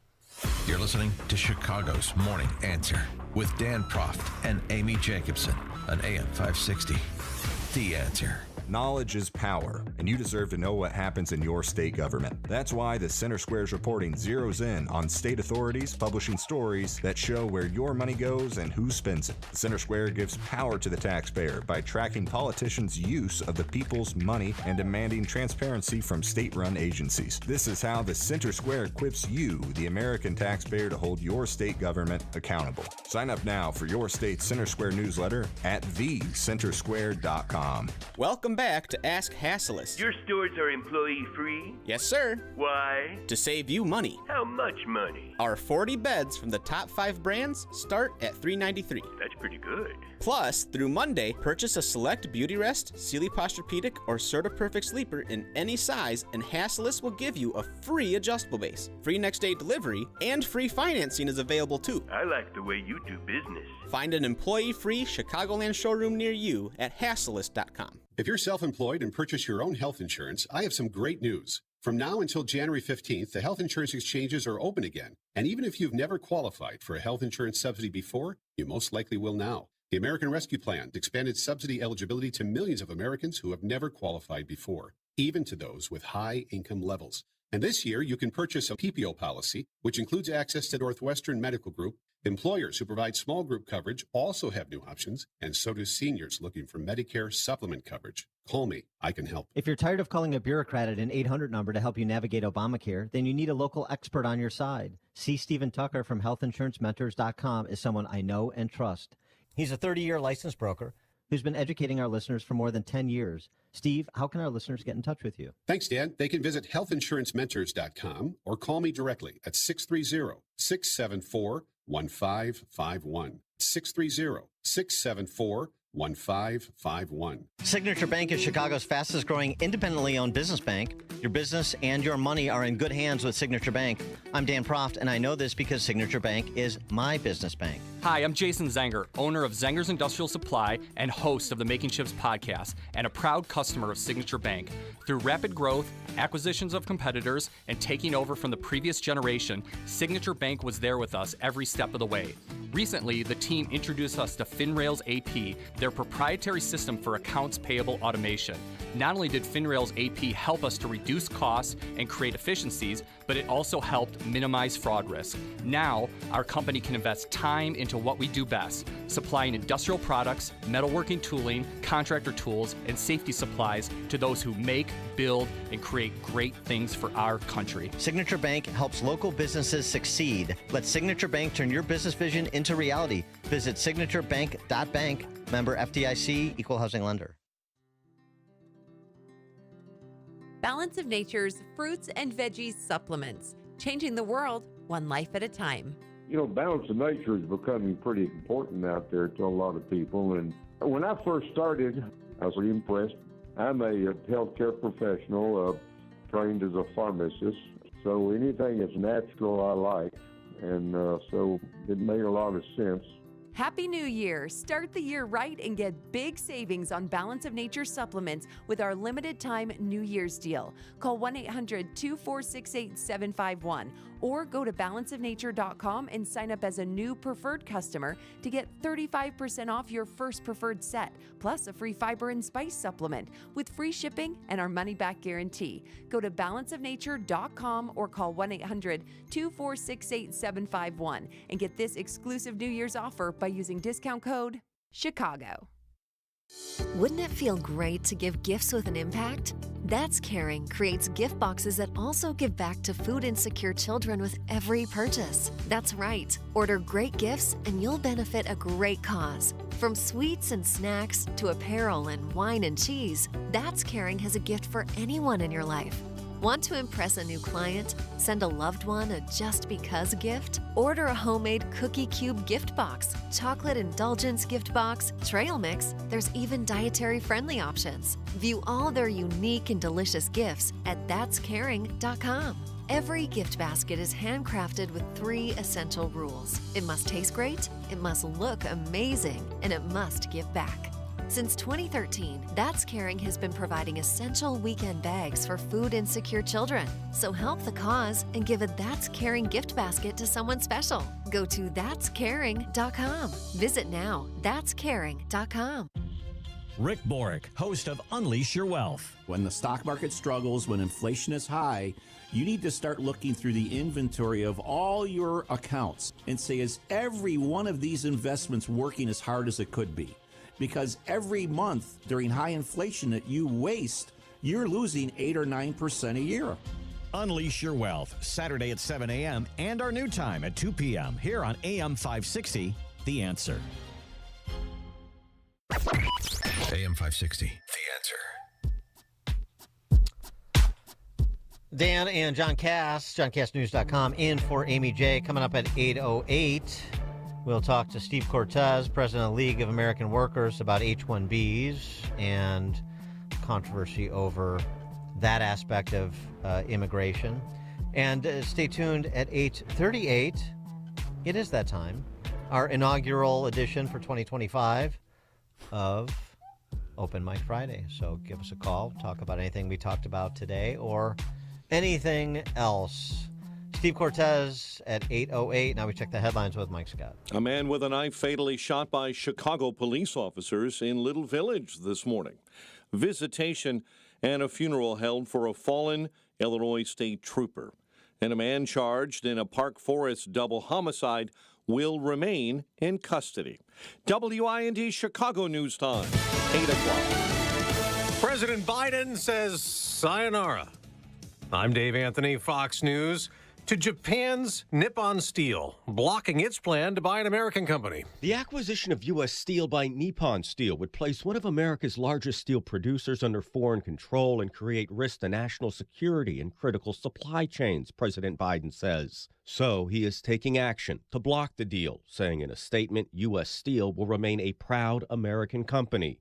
The proposed sale was reviewed by a federal panel that considers national security concerns, but the president had long indicated his opposition to the deal. President-elect Trump also said he would prevent the acquisition. That's Fox's Jared Halpern. We'll get a new Congress this afternoon, with Republicans taking control of the Senate while keeping the House, where the vote for Speaker is first. GOP Congressman Kevin Hern tells Fox Business. I think we'll get it done today.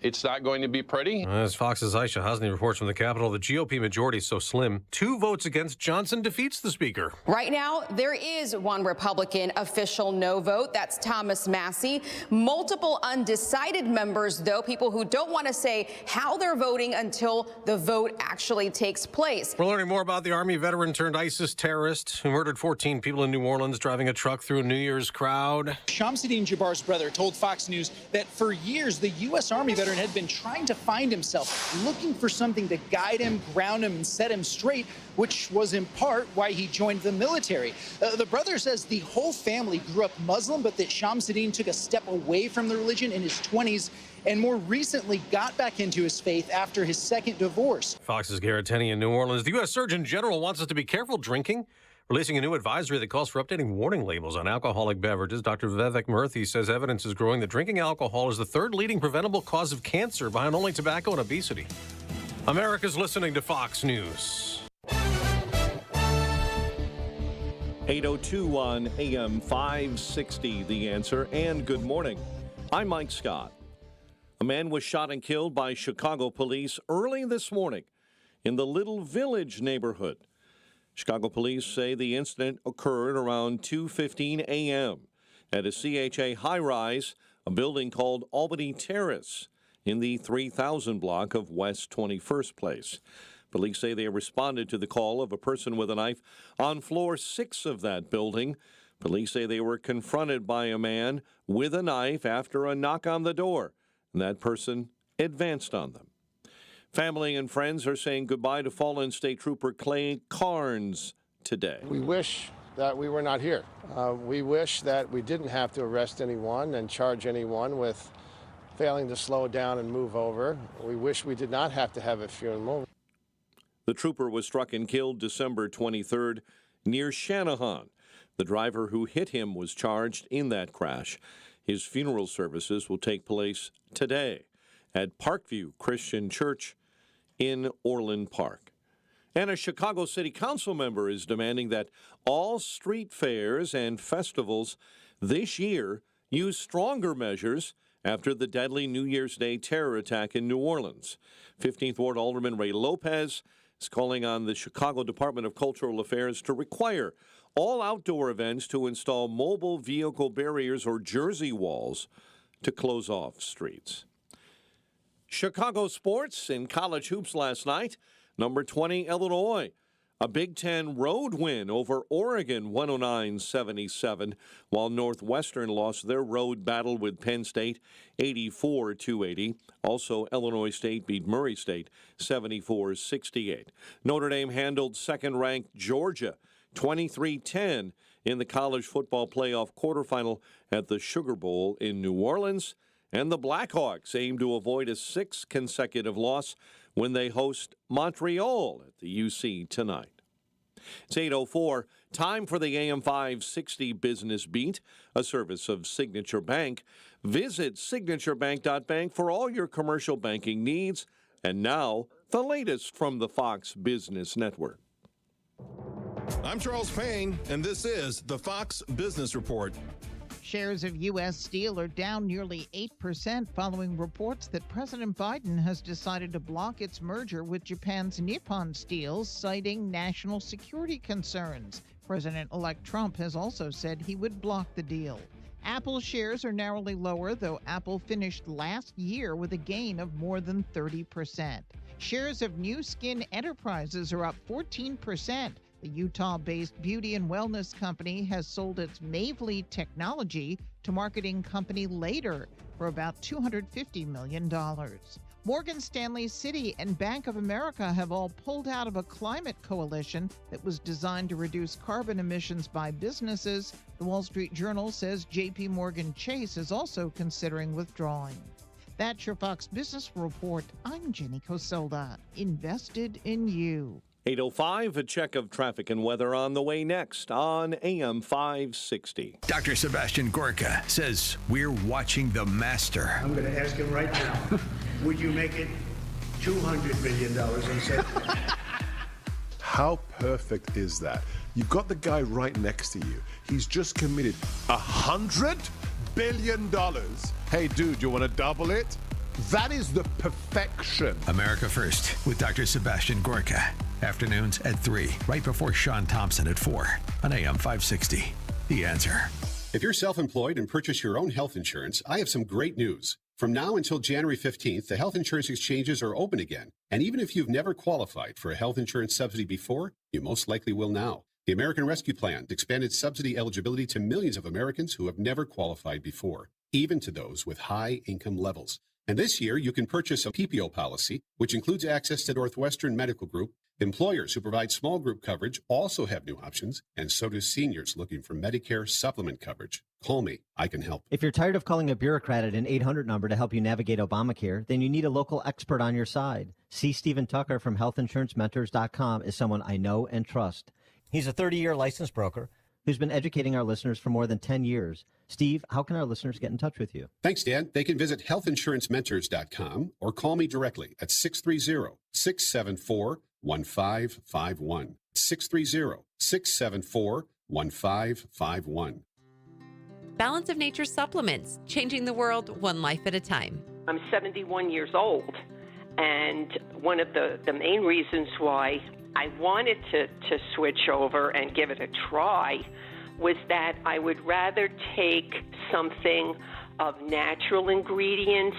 I'm almost 70 years old. I still work 12 to 14 hours every day, between 55 and 60 hours a week.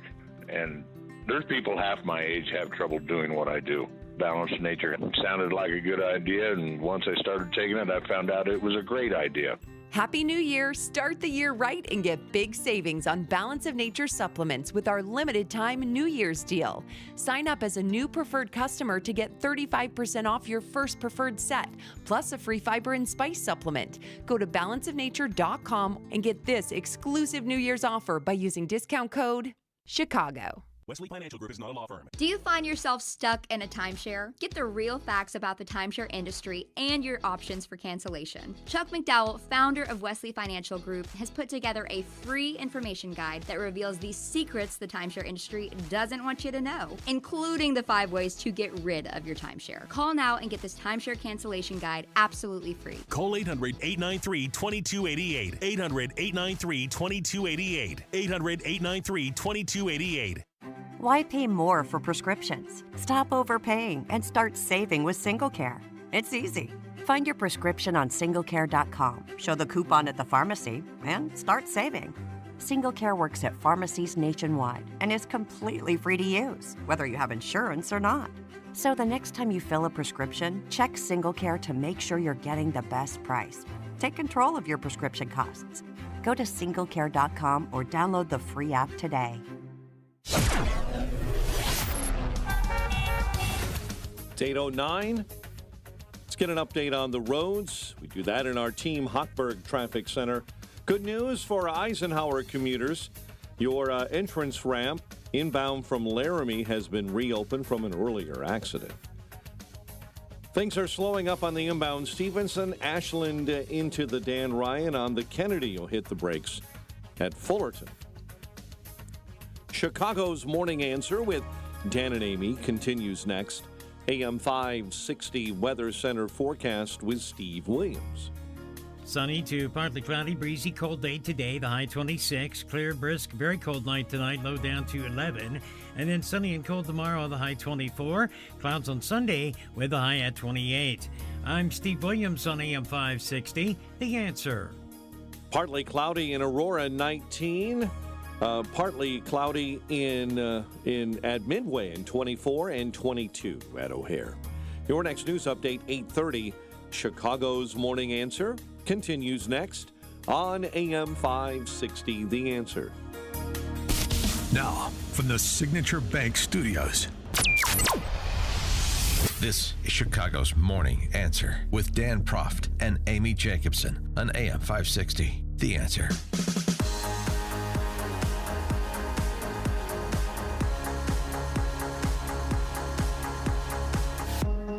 Top of the morning, Dan, and in for Amy J this morning, John Cass, the illustrious John Cass, JohnCassNews.com. Living the dream. I'm interested in your take on the H-1B visa controversy, John Cass. But before we get that, let me offer up this anecdote that I think is a fair representation of people who believe that the H-1B visa is a zero-sum game. And I'm not one of them.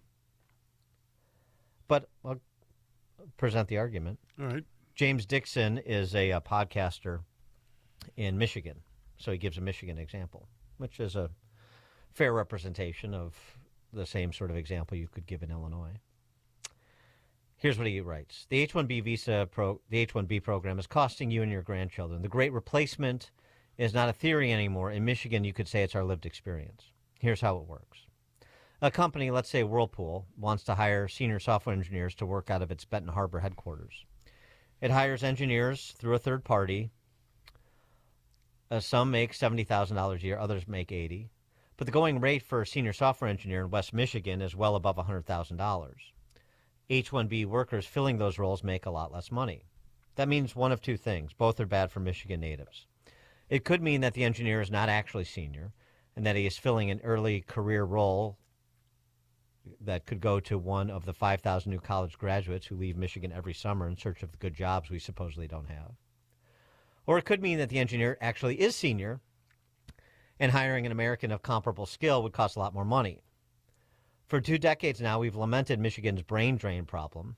Every year, thousands of our new college graduates take their degrees and earning potential to other states. If there was only something we could do to keep them. He goes on to say, without the ability to import skilled workers, these firms say they can't compete. This has been the argument on behalf of the H-1B visa program. So since 2011, Michigan has taken in some 181,000 workers on H-1B visas. Just last year, Michigan took in another 11,600, according to CIS, Citizenship and Immigration Services. We're told these H-1Bs are top talents, but most people who've worked alongside an H-1B will tell you different. Foreign credentials are easily faked or exaggerated. H-1Bs often need training on their arrival, often the very people they will be replacing. India, as Trump might say, does not send their best. Meanwhile, Michigan is sending away our best and brightest. Some kids will always leave Michigan, but too many feel they have no choice if every company that takes in H-1B workers instead offers 3-year fellowships to Michigan natives. We wouldn't have brain drain, and these companies wouldn't have a skills gap. He goes on to say H-1Bs are the easy way out. It's not just cheap labor. It's the cheapening of labor. It's the same mentality that made Michigan the biggest loser of globalization. Well, this is, I think you're looking at one variable, and there's a lot of other ones. I mean, Illinois has the same brain drain, but I would say that the problem with Michigan, and to a great extent Illinois, if you're talking about brain drain, is there are states that have attacked business, generally speaking. And so kids going to college go to places where there's economic opportunity. And it is so much more the overarching policy of states like Michigan and Illinois that are losing population, generally speaking, where other states similarly situated in the Midwest are not. They're growing. The companies in Indiana and Ohio, they can access the H-1B visa program too, and I'm sure they do. I don't have the numbers in front of me, and yet they're growing. So there's something unique to Illinois in particular, and Michigan to a lesser extent, that that way eclipses the H-1B visa program, and this is a little bit of scapegoating going on. Number one. Number two, there's a philosophy behind it that I just reject, which is that we should be in the business of telling businesses who they can and can't hire or what they can and cannot pay. If a business is hiring somebody for a particular position that is subpar, then that business will suffer as a result, just to save money. You know, they could be penny wise and pound foolish. Businesses make bad decisions they think are in the interest of the bottom line, and they may not be. Another business will invest in somebody that they think is a better person in that particular title, that they have to pay a little bit more, but they expect to get better returns because of better work product. How is it that we are in the business of telling businesses their business? That's the position of the left.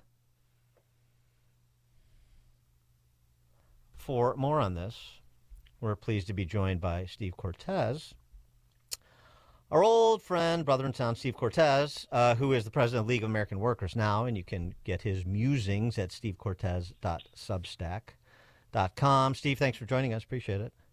Hey, good morning, John. Good morning, Dan. Hey, Steve. So you have penned a piece on this H-1B visa program, and my takeaway is you're not talking about scrapping it altogether the way that Steve Bannon is, but you want to impose more rigorous strictures on its usage. Well, more strict. I mean, look, if I were the king, I would get away with it entirely. But I don't think that that's possible. I'm a practical guy in politics, so what is possible? Well, it needs to be massively reformed, and it needs to return to its original intention, which was to bring the best and brightest. That's not happening right now. But to back up for a second before I get to that part about, what makes sense as a reform, I think, Dan, what you're missing in your analysis is that America is not a company, right? It's not all about growing our top line. Growing our top line when you don't have shared and diffused prosperity and power does not make for a just country. It doesn't make for an enjoyable country. We have a shared culture, a heritage, ideals. We have a homeland. We're a family. We're a national family. We're not a company. So it's different. It's not. We're a national family. Yeah, I mean, it's not all about growing the top line, and we're not telling businesses which Americans they can hire, but we are saying you have to hire Americans predominantly. And if you want to hire a foreigner over an American, then there has to be a major obstacle to get over, meaning money, meaning you have to pay that person because if they're truly exceptional, and what I put forward in my article is that they're truly exceptional, if this is about bringing in the Elon Musks and the Einsteins, then pay them $250,000 a year, which is a little more than 3 times the median family income in the United States. And you're going to decide $50,000. You'll decide what they're going to get, right? How is that different than a minimum wage? Do you support minimum wage laws? No, I'm saying that's apples and oranges. You're just no, it's not. It's government. It's government set price setting. No, I mean, you're talking about like an foreigners, American Dan. family. Dan, well, for foreigners. I understand. I prioritize Americans. I understand, but I mean, you're talking about power being diffuse, and the way to diffuse power is to centralize it. Rather than the decision being made at the business level, it's made at the federal government level. The way to diffuse power is to protect American workers and American industries, because we have a vital interest, social, economic, and otherwise, in making sure that we have prosperous main streets in this country and that we have a middle class that is vibrant. And we don't have that right now. And one of the reasons, not the only reason, but one of the reasons we don't have a vibrant middle class is because upper middle class workers, people who aren't wealthy, make a good wage, an accountant who makes $80,000, $90,000, they're being replaced in mass by Indians who are willing to come in and do it for $40,000 or $50,000. And that does not serve the long-term interest of the United States. It serves the interest of massive corporations, but not America, not our cohesion as a society, not our happiness, not our long-term success. And look, the most vibrant eras of American history have been some of the eras of lowest immigration. I would argue incredibly, right? If you look at the 1950s, for example, which I think most people would agree was probably the golden era of American history, the foreign-born population got all the way down below 5%. We're now back above 15% at an all-time high. We're back we're above the levels of the Industrial Revolution, when the need for human labor was almost insatiable. Does that make sense for the United States, both legal and illegal immigration? I don't believe it does. And so I think immigration restrictionism is actually an incredibly important part of the populist right movement of prioritizing America. And to me, it's enlightened populist nationalism. Well, I'm clearing my throat because.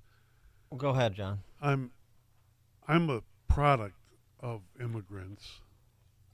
My parents were immigrants. My father was not an educated man. He was a peasant. He was basically almost illiterate. He would not have passed any of these standards. And yet he provided for his sons to go to university, whatever university they wanted to go to, because he had what was counted. He had a pair, right? He had a pair, and that is what you don't test on any equation that I'm seeing right now. I get all that. My father was an immigrant too. If you want to protect the American workers, borders, my view. I could be wrong. You know, I don't know if I'm always right. I could be wrong, but in your heart, you know I'm right. Okay. No, I don't. Listen, my yeah. father was an immigrant too, and grew up on a farm, so similar kind of story. Farm in Colombia in South America. Here's the thing: immigration exists to serve the interests of the citizens of the United States, whether those citizens are native-born or legally naturalized. Immigration is not a good in and of itself. There have been times in American history which immigration has served us very well. Most of those times, we didn't have a social safety net, and we demanded assimilation. Neither of those two factors are at play right now. In fact, quite the opposite, right? They're not assimilating at all. Some of them are incredibly dangerous, as we just saw with terror attacks in the United States. And so it's an entirely different equation. Not to mention, with the advent of automation and robotics and AI, the need for human labor, if anything, is probably going to decline significantly in the coming years, which to me further reduces the idea that we should be importing hundreds of thousands of foreign workers to replace Americans. But again, I think that there's a mistake, and I think we're borrowing the less narrative when we assume that immigration is some sort of inherent good. It's not. It can be good. It can be very bad, right? And it depends how it's done. Well, of course it depends how it's done. Nobody's arguing for open borders and, come whoever can come when they want on their own terms. Nobody's saying that. I mean, I'm all for having people wave away welfare state benefits to, improve their position in terms of emigrating to this country, and and other such restrictions, of course. But the idea that that immigration of productive people who are going to be self-sustaining and add value to the country isn't part of America's secret sauce is absurd. It manifestly is, and it always has been. So I think that presumes a view of America that we are basically a corporation, and we're not. It's more than about growing the top line. It's about our culture. It's about our social cohesion. We're a very sick country in many ways right now. We're literally sick in a lot of ways, very unhealthy, very unhappy. At least part of that, I believe, is mass migration, and I think it's a major part of it. And the American people know this. They're waking up to it, which is one of the reasons that they're backing the America First movement and backing, complete border sovereignty, but not just border sovereignty, also clamping down on legal migration, which, again, at this level, it serves the interests of big business, but it doesn't serve the interests of regular people. It doesn't serve the interests of Main Street. We're in Illinois where our students cannot read or write. They're functionally illiterate in Illinois. In Michigan, I would say the same. And even those who are at grade level in some other red state, grade level is nothing. Grade level is not doesn't give you a gold star in your forehead. That just means you're C average. You're not producing anything. We have to have a discussion about merit in the country. Sure. And the people from overseas who are serious students are adding value, in my view. Look, I take your point, but my response would be, again, if you think of our country as a family, if you're having problems with your family member, you don't say, "Well, I'm just going to replace you." No, I want to fix this. All right, you know what I mean? Like I want to make you better. I want to create the environment and the incentives for you to do better. That's what the United States should be doing. Not saying we're going to replace you with foreigners because you're problematic because we've created a corrupt system here. First of all, that assumes that this is zero sum, which I reject. I mean, economics is not a zero sum game. That's number one. I have a job, so you don't have a job. That's not true. There's a concept called growth. And I mean, there's plenty of studies that suggest that immigration actually produces more job opportunities. It produces more patents. It produces growth. Yeah. That's number one. Number two, American software engineers, the U.S. citizens that are software engineers, they can't compete with Indian nationals who are software engineers or Chinese nationals who are software engineers? They shouldn't have to for their job. They shouldn't have to. And let me give you an analogy. Okay, so let's say, Naperville Little League. Okay, they have a house league, and then they have a travel team. Now, to compete to make that travel team, that young boy or young girl, they shouldn't have to compete against baseball players, softball players from everywhere, from the entire country. No, they compete against Naperville. Why? because it's a community, and the community matters, and because people are supporting it with their time, with their money, with their effort, right? So it matters. The same is true for the United States. A U.S. worker should not have to compete against the world for their skills. So that defies any definition of what a country is. Why do we have a country at all then? So we should have nobody immigrate. We should have no immigration. I'm for a moratorium on immigration. Yes, I am, but that's not practical. What I'm saying is I'm taking Elon Musk's word. Your philosophical position is actually no immigration ever, because no American worker should be able. You just said no American worker should have to compete for their job. That would mean no immigration ever across the board. Well, I'm not saying ever. I think there are times that immigration serves us. There are times it doesn't serve us very well at all. For example, right now in Los Angeles County, the biggest county in America, the majority of immigrant-headed households are on welfare, are getting some sort of means-tested benefit. Okay, that tells me we're not doing immigration correctly, right? Well, we all stipulate to that. Nobody is supporting that. We stipulate to that. We're not talking about that. We're talking about people who are not going to be dependents of the state. Okay, well, and I'm saying that to absorb the immigrants we have, and it's not just economic, though, by the way, it's also cultural, because they're not assimilating. Well, that's another issue. Yes. It would make sense for us to take a pause. It really would make sense and we've done it before in our history. We basically had no immigrants in this country almost none, from 1924 until the mid-1960s. Happened to be one of the most prosperous periods in American history. I don't think that's coincidence. It makes sense for us after massive periods of immigration, which we just had under Biden, right, both legal and illegal. It makes sense for us to take a time out and say, okay, let's absorb these immigrants. Let's make sure that they become Americans, that they assimilate. Let's make sure that it makes sense economically for the United States, and then we can restart immigration in a smart way. Like I don't know why that's unreasonable at all. Well, I mean, just a point of order. I mean, that golden period you keep pointing to, it was post World War II, the industrialization in part, and also for 25 years in the period you just mentioned, from 24 to 60. You had 4.5 million people in the Bracero program who were temporary workers in this country. So you did have immigration. Right. Well, and we also removed them very swiftly and very harshly in the 1950s under President Eisenhower. Yeah, I don't agree with the harshness, but the point is that was part of the conversation about that period you chose as a halcyon period where there was no immigration. That's not true. Yeah. Well, there was very little. And look, what I'm saying is 4.5 million guest workers. Who were then kicked out. Well, okay. Then kicked out of the United States, and much to Eisenhower's credit. Yeah, right? but you don't want those 4.5 million people because they were competing with American workers. No, that's correct. I think it is time for a pause in this country. It makes economic sense. It makes social and cultural sense. It makes political sense. It is time for a pause. This country, part of why we are unhappy and unhealthy is because of mass migration. And the idea that upper middle class Americans, these aren't, again, we're not bringing in geniuses. That's just a complete false narrative, right? I mean, are there some? Of course, but in mass, right, this is people willing to do a job that Americans are fully capable of doing, but simply demand a higher salary. How much of this involves antipathy toward Elon Musk and Ramaswamy and a political, game of climbing up over them? Listen, I'm really pro Musk. I'm not sure we have this amazing victory that we earned on November 5th without Elon Musk, right?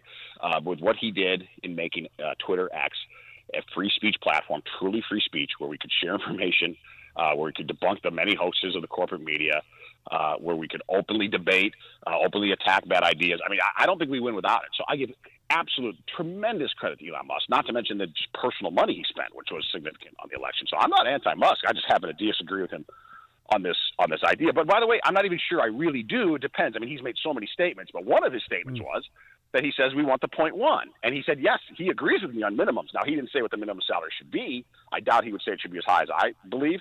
But he did say we want the 0.1 and we need minimum salaries. So in that sense, I'm agreeing with Musk. And that's why I wrote this piece, because I believe that is a reasonable compromise between the populist nationalists who want no immigration and the more international business crowd that wants, a generous allowance for H-1B. I'm saying, to me, the compromise roughly in the middle is to say, okay, you can do H-1Bs, but it's got to cost you. And then okay, they're bringing in a surgeon who's going to add, who has incredible talents that may not be found in the United States or in that specific area of the United States, who can add tremendous economic benefits.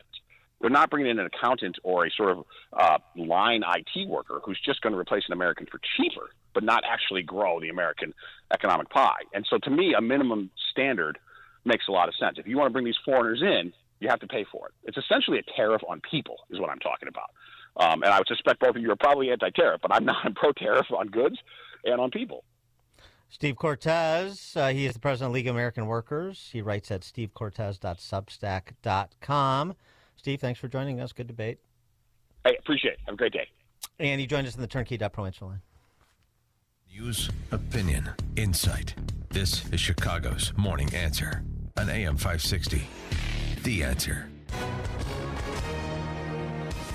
Hi, everyone. If you've been injured in an accident that was not your fault, listen up. We have legal professionals standing by to answer your questions for free. Call now and find out if you have a case and how much it's potentially worth. Call 800-504-8790. I'm here with spokesman John Wolf. So, John, tell everyone listening who should call right now. Well, Maria, first off, thank you for having me here. It's always nice to answer the listeners' questions. Now, as far as who should call in, anyone who's been injured in an accident and think you deserve compensation, give us a call right now. 800-504-8790. You'll find out if you have a case and how much it's potentially worth. Thanks, John. You heard it, folks. Take advantage of this opportunity and call now. 800-504-8790. Advertisement sponsored by Legal Help Center, may not be available in all states. AM 560, The Answer.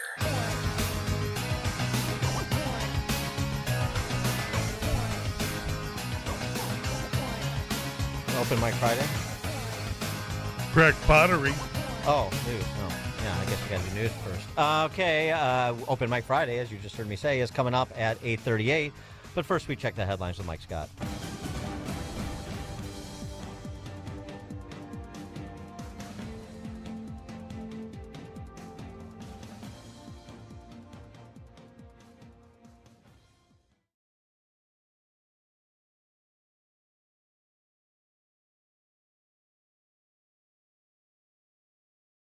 Larry Elder sees Trump already getting tough. If they're paying their bills, and if I think they're treating us fairly, the answer is absolutely, I'd stay with NATO.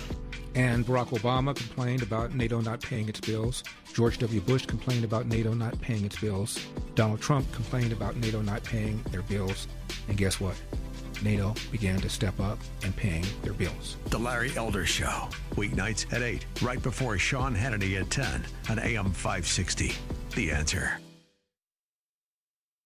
It's news, opinion, and insight at the speed of your life. Streaming at 560theanswer.com on the AM 560 mobile app, or tell your smart speaker to play The Answer Chicago. 834 on AM 560, The Answer. An Idaho man this morning will face charges after a suspected explosive was found near a train on New Year's Day near the town of Payette. Police there say they received a call about a suspicious subject trying to light something on fire. They were led to a train car where police found a suspected IED. A 40-year-old man, Brent Shari, was taken into custody after a short pursuit. The FBI and local police are also shooting down social media postings that say there is a link between a terror attack in New Orleans and a Tesla Cybertruck that exploded outside a Trump hotel property in Las Vegas. Sheriff Kevin McMahill is with Las Vegas Metro Police. That they served in the same unit or even at the same years at Fort Bragg. The explosion in Vegas killed a Colorado man, injuring several others. In New Orleans, as many as 15 were killed and dozens more injured when a truck plowed into a crowded street. The 119th Congress will be sworn in today. The new 2-year term will get underway after the House is sworn in. First up, electing a speaker. And it's not clear at this hour if Republican Mike Johnson has the votes needed to retain that position. If my colleagues think somehow by blocking Speaker Johnson and grinding the House to a halt that they're going to get a better deal, they're not. New York Republican Representative Mike Lawler warning House Republicans who are thinking about voting against Speaker Mike Johnson. A man was shot and killed by Chicago police in the Little Village neighborhood this morning. The incident occurred around 2:15 a.m. at a CHA high-rise, a building called Albany Terrace. It's in the 3000 block of West 21st. Police say they responded to a call of a person with a knife on floor 6 of that building. Police say they were confronted by a man with a knife who advanced on police, and only then did police draw their weapons. Family and friends saying their final goodbyes to fallen State Trooper Clay Carnes today. The trooper was hit and killed December 23rd by a passing vehicle outside of his squad car on I-55 near Channahon. His funeral services will take place today at the Parkview Christian Church in Orland Park. Chicago sports, finding Illini a Big Ten road win in hoops, 109-77. A rout of number 9 Oregon in Eugene, while Northwestern lost a tight battle against Penn State, 84-80.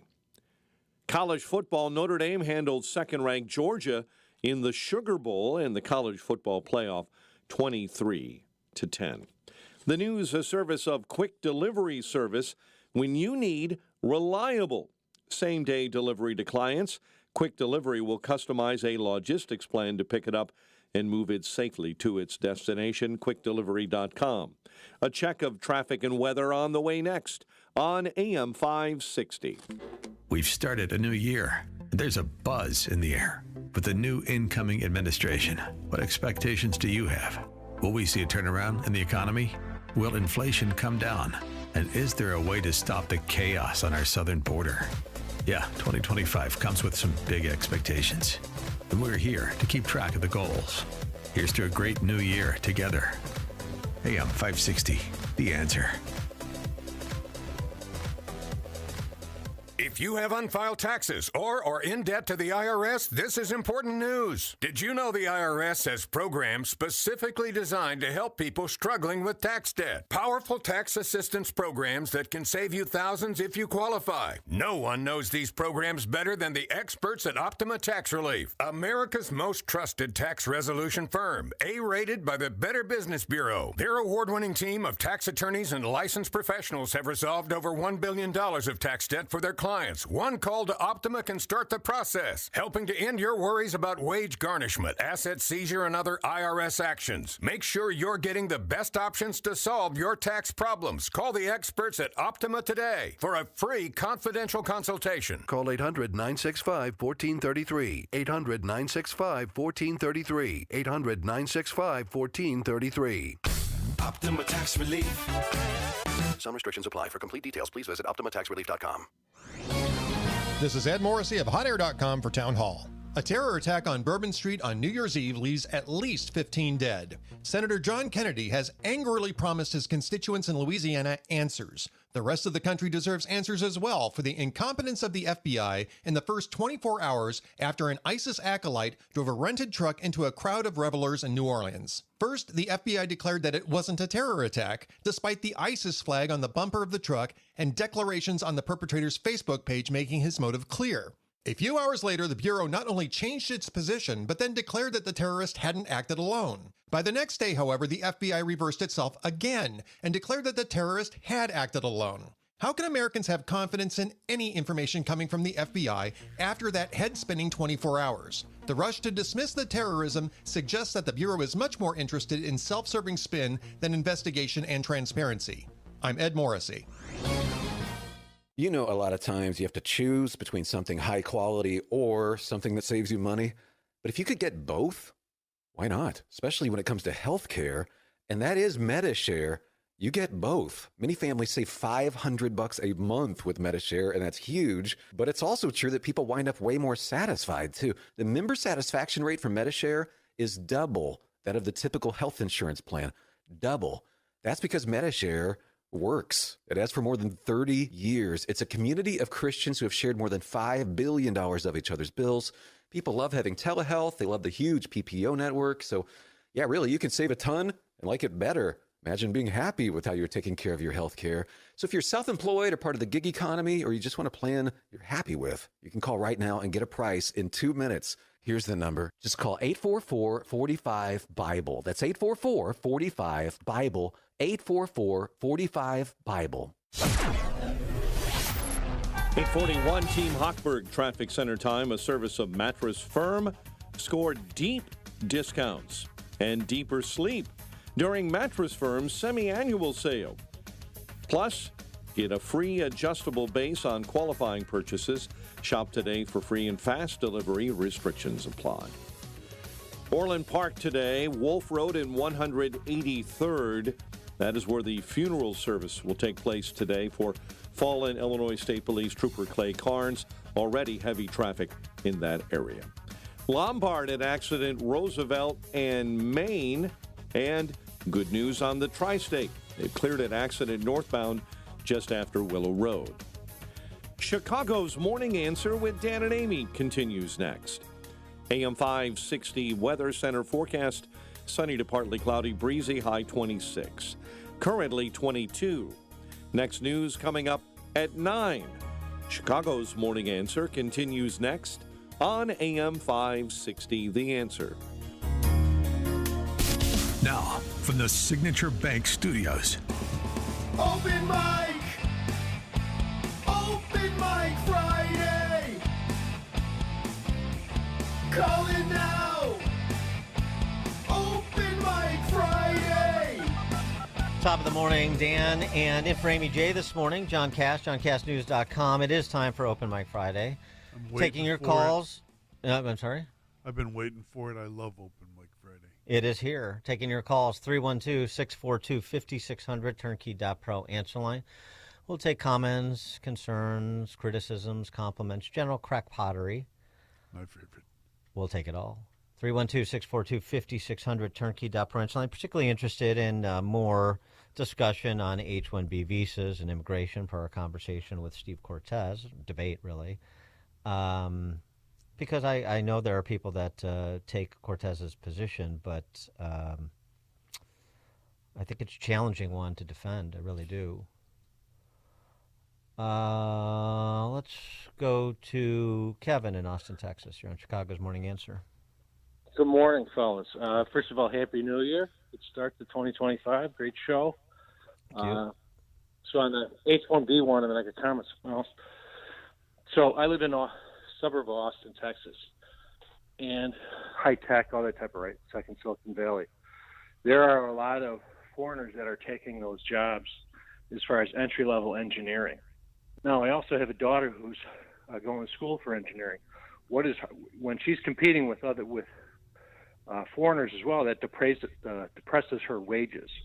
That's just one thing that has to come into consideration. And maybe not being articulate, I just walked up the stairs, so out of breath. But the point is, catch your breath. That's something that has to be taken into consideration. Right. So what about competing with anybody then? Because even competing with Americans, that could depress her wages too. She shouldn't have to compete against Americans. Absolutely. So why add to the labor pool for that? And I'm talking because we believe in competition. We do believe in competition, but I also except when it's for your daughter. I got it. Except when it's your daughter. Well, no, except when it's Americans too. Yeah, I mean, it's not just my daughter. I'm talking about all the suburban parents that put their kids through school and force them to work. Not force them, but encourage them to work hard and focus on STEM and that type of thing. When it comes to entry-level jobs, it's not like when your family came over, they were competing against other people within the local area. But when you're competing with people who are it's now the global economy. I got you, but you know what? You know what I keep seeing? I keep seeing the Chinese military march. You've seen those clips. They're marching through, the Chinese military. I'm not sure what that has to do with the H-1B one, but the world wants to devour us, and we have to meet them in every field. And so wouldn't we want people who are, Americans taking those jobs then? Yeah, but I raised my kids in Illinois, and Illinois is run by the Chicago Teachers Union, and the Chicago Teachers Union doesn't give a How about fig. all those? How about all those? What about those parents that were involved and helped their kids focus and get a good education to become engineers? I mean, I don't know if I understand calculus 2, physics, but that's who the people who are when they're working hard to try to become an engineer. It's not an easy job or easy to get that credential. So what happens when you have to compete against non-humans? A friend of mine just texted me. My friend Programs the AI. Hold on. My friend, a friend just texted me. His friend is a retired partner at PwC, PricewaterhouseCoopers. Right. He said plans are already in the works for when AI gets good enough to fire all the remote Indian contractors they use to do accounting grunt work and replace with the AI programs. So what about when AI starts jeopardizing the jobs of Americans? Should we then ban AI so you don't have to compete against? Well, we're at the bridge. We're at the bridge. Right. I just think charity begins at home, and I think that's the whole as far as what the populist America First movement is about. And I think that's one of the things to be concerned. When I go to a Costco on a Sunday out here, I feel like I'm in an international city, which I pretty much am in Austin, Texas. That's where a lot of those are the ones competing for kids. Not just she's not even close. She's a freshman, but there are other people that have been working hard to become engineers, where they're competing against foreigners that's difficult, who are willing to pay 20, 30, 40 or 20, 30 grand less. Right. Thanks for the call, Kevin. I get it, but I mean, he loves his kid. I get it too. No, I of course, but I'm just trying to understand. I mean, I understand the philosophy, but I'm trying to understand the limiting principle here. I mean, what it sounds to me like is, from Cortez and others, is like carve-outs. And it's very arbitrary. Exactly. And there's no limiting principle to this sort of intervention. And so it's fine to be an advocate for your kid, of course, and want your kid to do well. And I'm sure Kevin's daughter is going to do well as an engineer.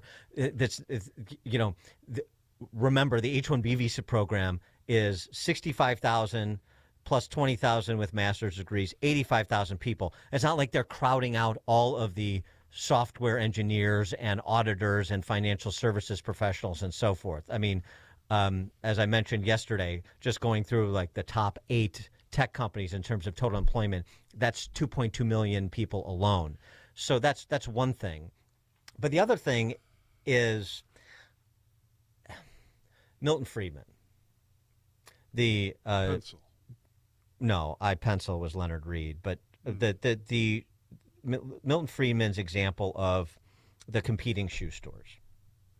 He was responding to a girl on a college campus promoting, anti-discrimination laws based on sex. Can't discriminate against women. And Milton Friedman was like, I'm on your side, but you're not. Let me explain. 2 shoe stores are across the street from one another. One guy who owns the shoe store on one side of the street is a misogynist. He will only hire male shoe salesmen. The other guy across the street from him hires whoever he thinks will be the best salesman. If you preclude the misogynist from hiring only men, forcing him to hire women, you're not punishing him for his ignorance on the basis of which he makes employment decisions. And you're not benefiting the person who's hiring people based on merit such that he is going to have better salesmen and a more productive business than the misogynist across the street. I want to punish the person, and what the market does, punishes the person who makes decisions, employment decisions, based on non-meritorious criteria. And you don't. So how is that being a feminist? That was Friedman's argument. And I would say the same thing here. If it is not superior talent, if it's in fact inferior talent, which as many people have argued, people are coming here, they're not as good as Americans. They will hurt themselves.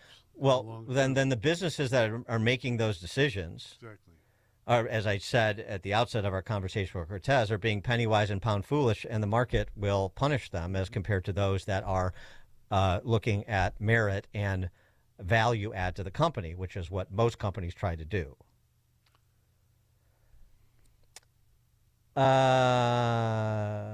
Jack in Northwest Indiana. Good morning, guys.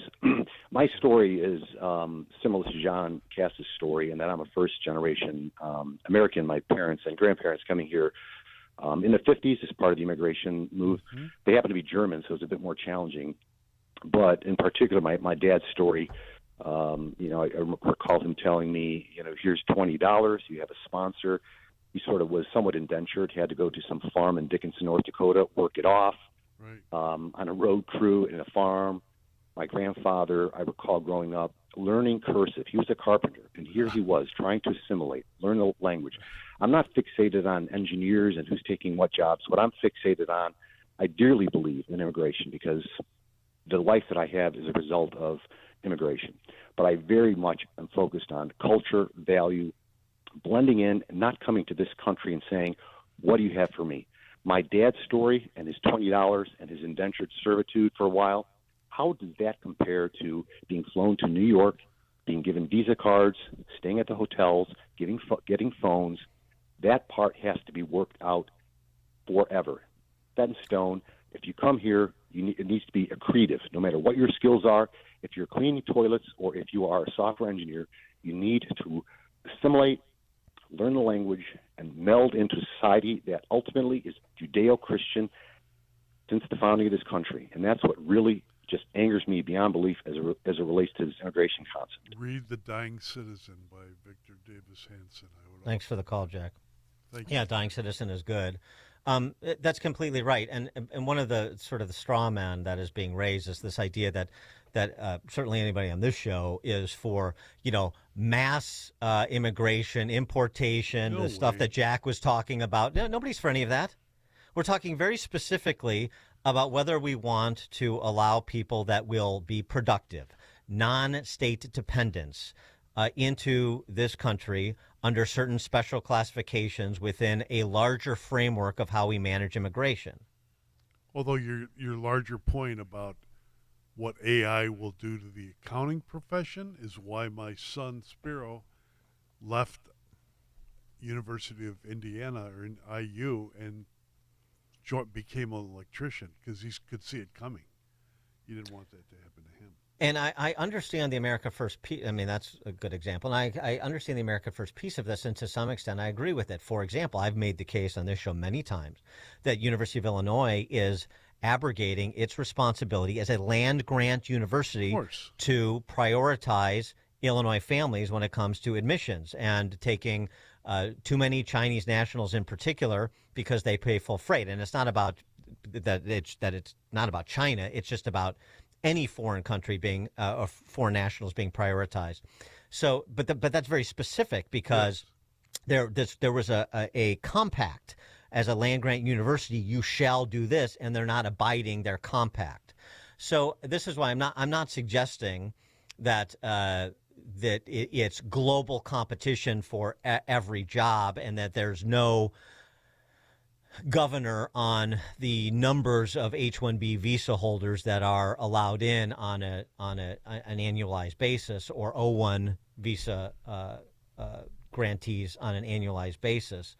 But I don't want to go down this road that where Cortez and others are coming from, Bannon, where we're talking about eliminating immigration altogether, or this sort of right that you don't have to compete against other people, even people that are immigrating to this country from another country. I mean, that's the story of America. Oh, by the way, it was interesting. I'm so glad Elon Musk is here. We wouldn't have won the election. We perhaps wouldn't have won the election without him. But let's trash him. Yet these same people are saying, but he shouldn't have got an H-1B visa. In their world, he wouldn't have got an H-1B visa to be an American citizen in the first place. So that's why I said I think there is the best and the brightest, real. That's but it's not just the best and the brightest. It's also the stories that Jack from Northwest Indiana just told and that you told. Industriousness, ethic, worldview, morals. I mean, that's part of the discussion, too. And my point is to say, I think that this discussion is getting unnecessarily acrimonious, the one that was started by Musk and Ramaswamy, and they were a little flippant in some of the things they said about people opposed to this, and I understand why people got upset. But it's not that far apart if you're not going to take some dogmatic stand to say, none shall pass, which is totally counterproductive. That is not in the interest of America if you're looking at this through an American first lens. And I also, look, Brandon Johnson and J.B. Pritzker are not part of my family. My family is my family. My friends, loved ones are my family. But this national family business, I mean, it's that is not a concept I subscribe to. It is very government-centric in its orientation. Okay. Bob in Buffalo Grove. Good morning, Dan. Good to hear you, Mr. Cass. Bob? Let me return to the discussion on the H-1Bs. We got interrupted yesterday. I've been following this issue for over 30 years. You know I'm an engineer. Though I do not profess to be an expert on this issue, I have been following it with real experts for many, many years, including Norm Matloff from the University of California, Davis, and also Professor Ron Hira of Howard University. He authored the book Outsourcing. And then there's John Miano from the Center of Immigration Okay, Bob, Studies. what's your view? Okay, one thing you've not been mentioning. The biggest users of H-1B visa holders or visas are Indian outsourcing companies, and they're shipping the jobs overseas.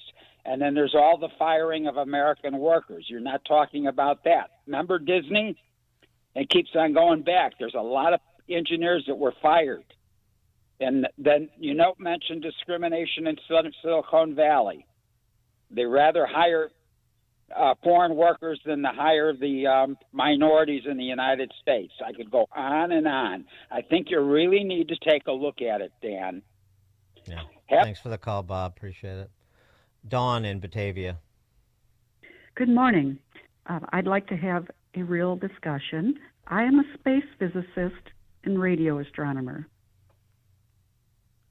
I have worked with the group of Dr. James Van Allen, the father of space physics in America, and his doctoral student, Dr. Donald Gurnett, who is one of the world's greatest space plasma physicists. Dawn, we're up against the clock. You got to make your point. Well, then invite me on your show and we'll have a discussion. Perfect. Okay, thanks for the call, Dawn. Stan in DuPage County. Quickly, please. Good morning.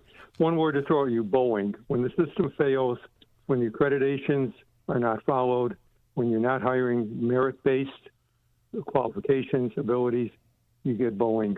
That's what happens. Well, agreed. Thanks for the call, Stan. Sucked out of the plane.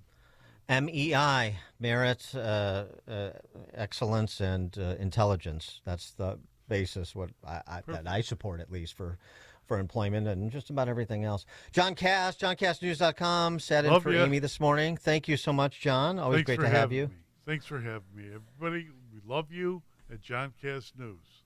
And thank you for, sorry to interrupt, johncassnews.com. Thank you for everybody who tuned in and chimed in. The debate will rage next week with Amy while I'm playing golf. Have a good weekend. Now we turn it over to Mike Scott. A man with a knife fatally shot by Chicago police officers in the Little Village neighborhood. WIND Chicago News Time, 9 o'clock. Presidential meddling. I'm Dave Anthony, Fox News. A Japanese company's attempt to buy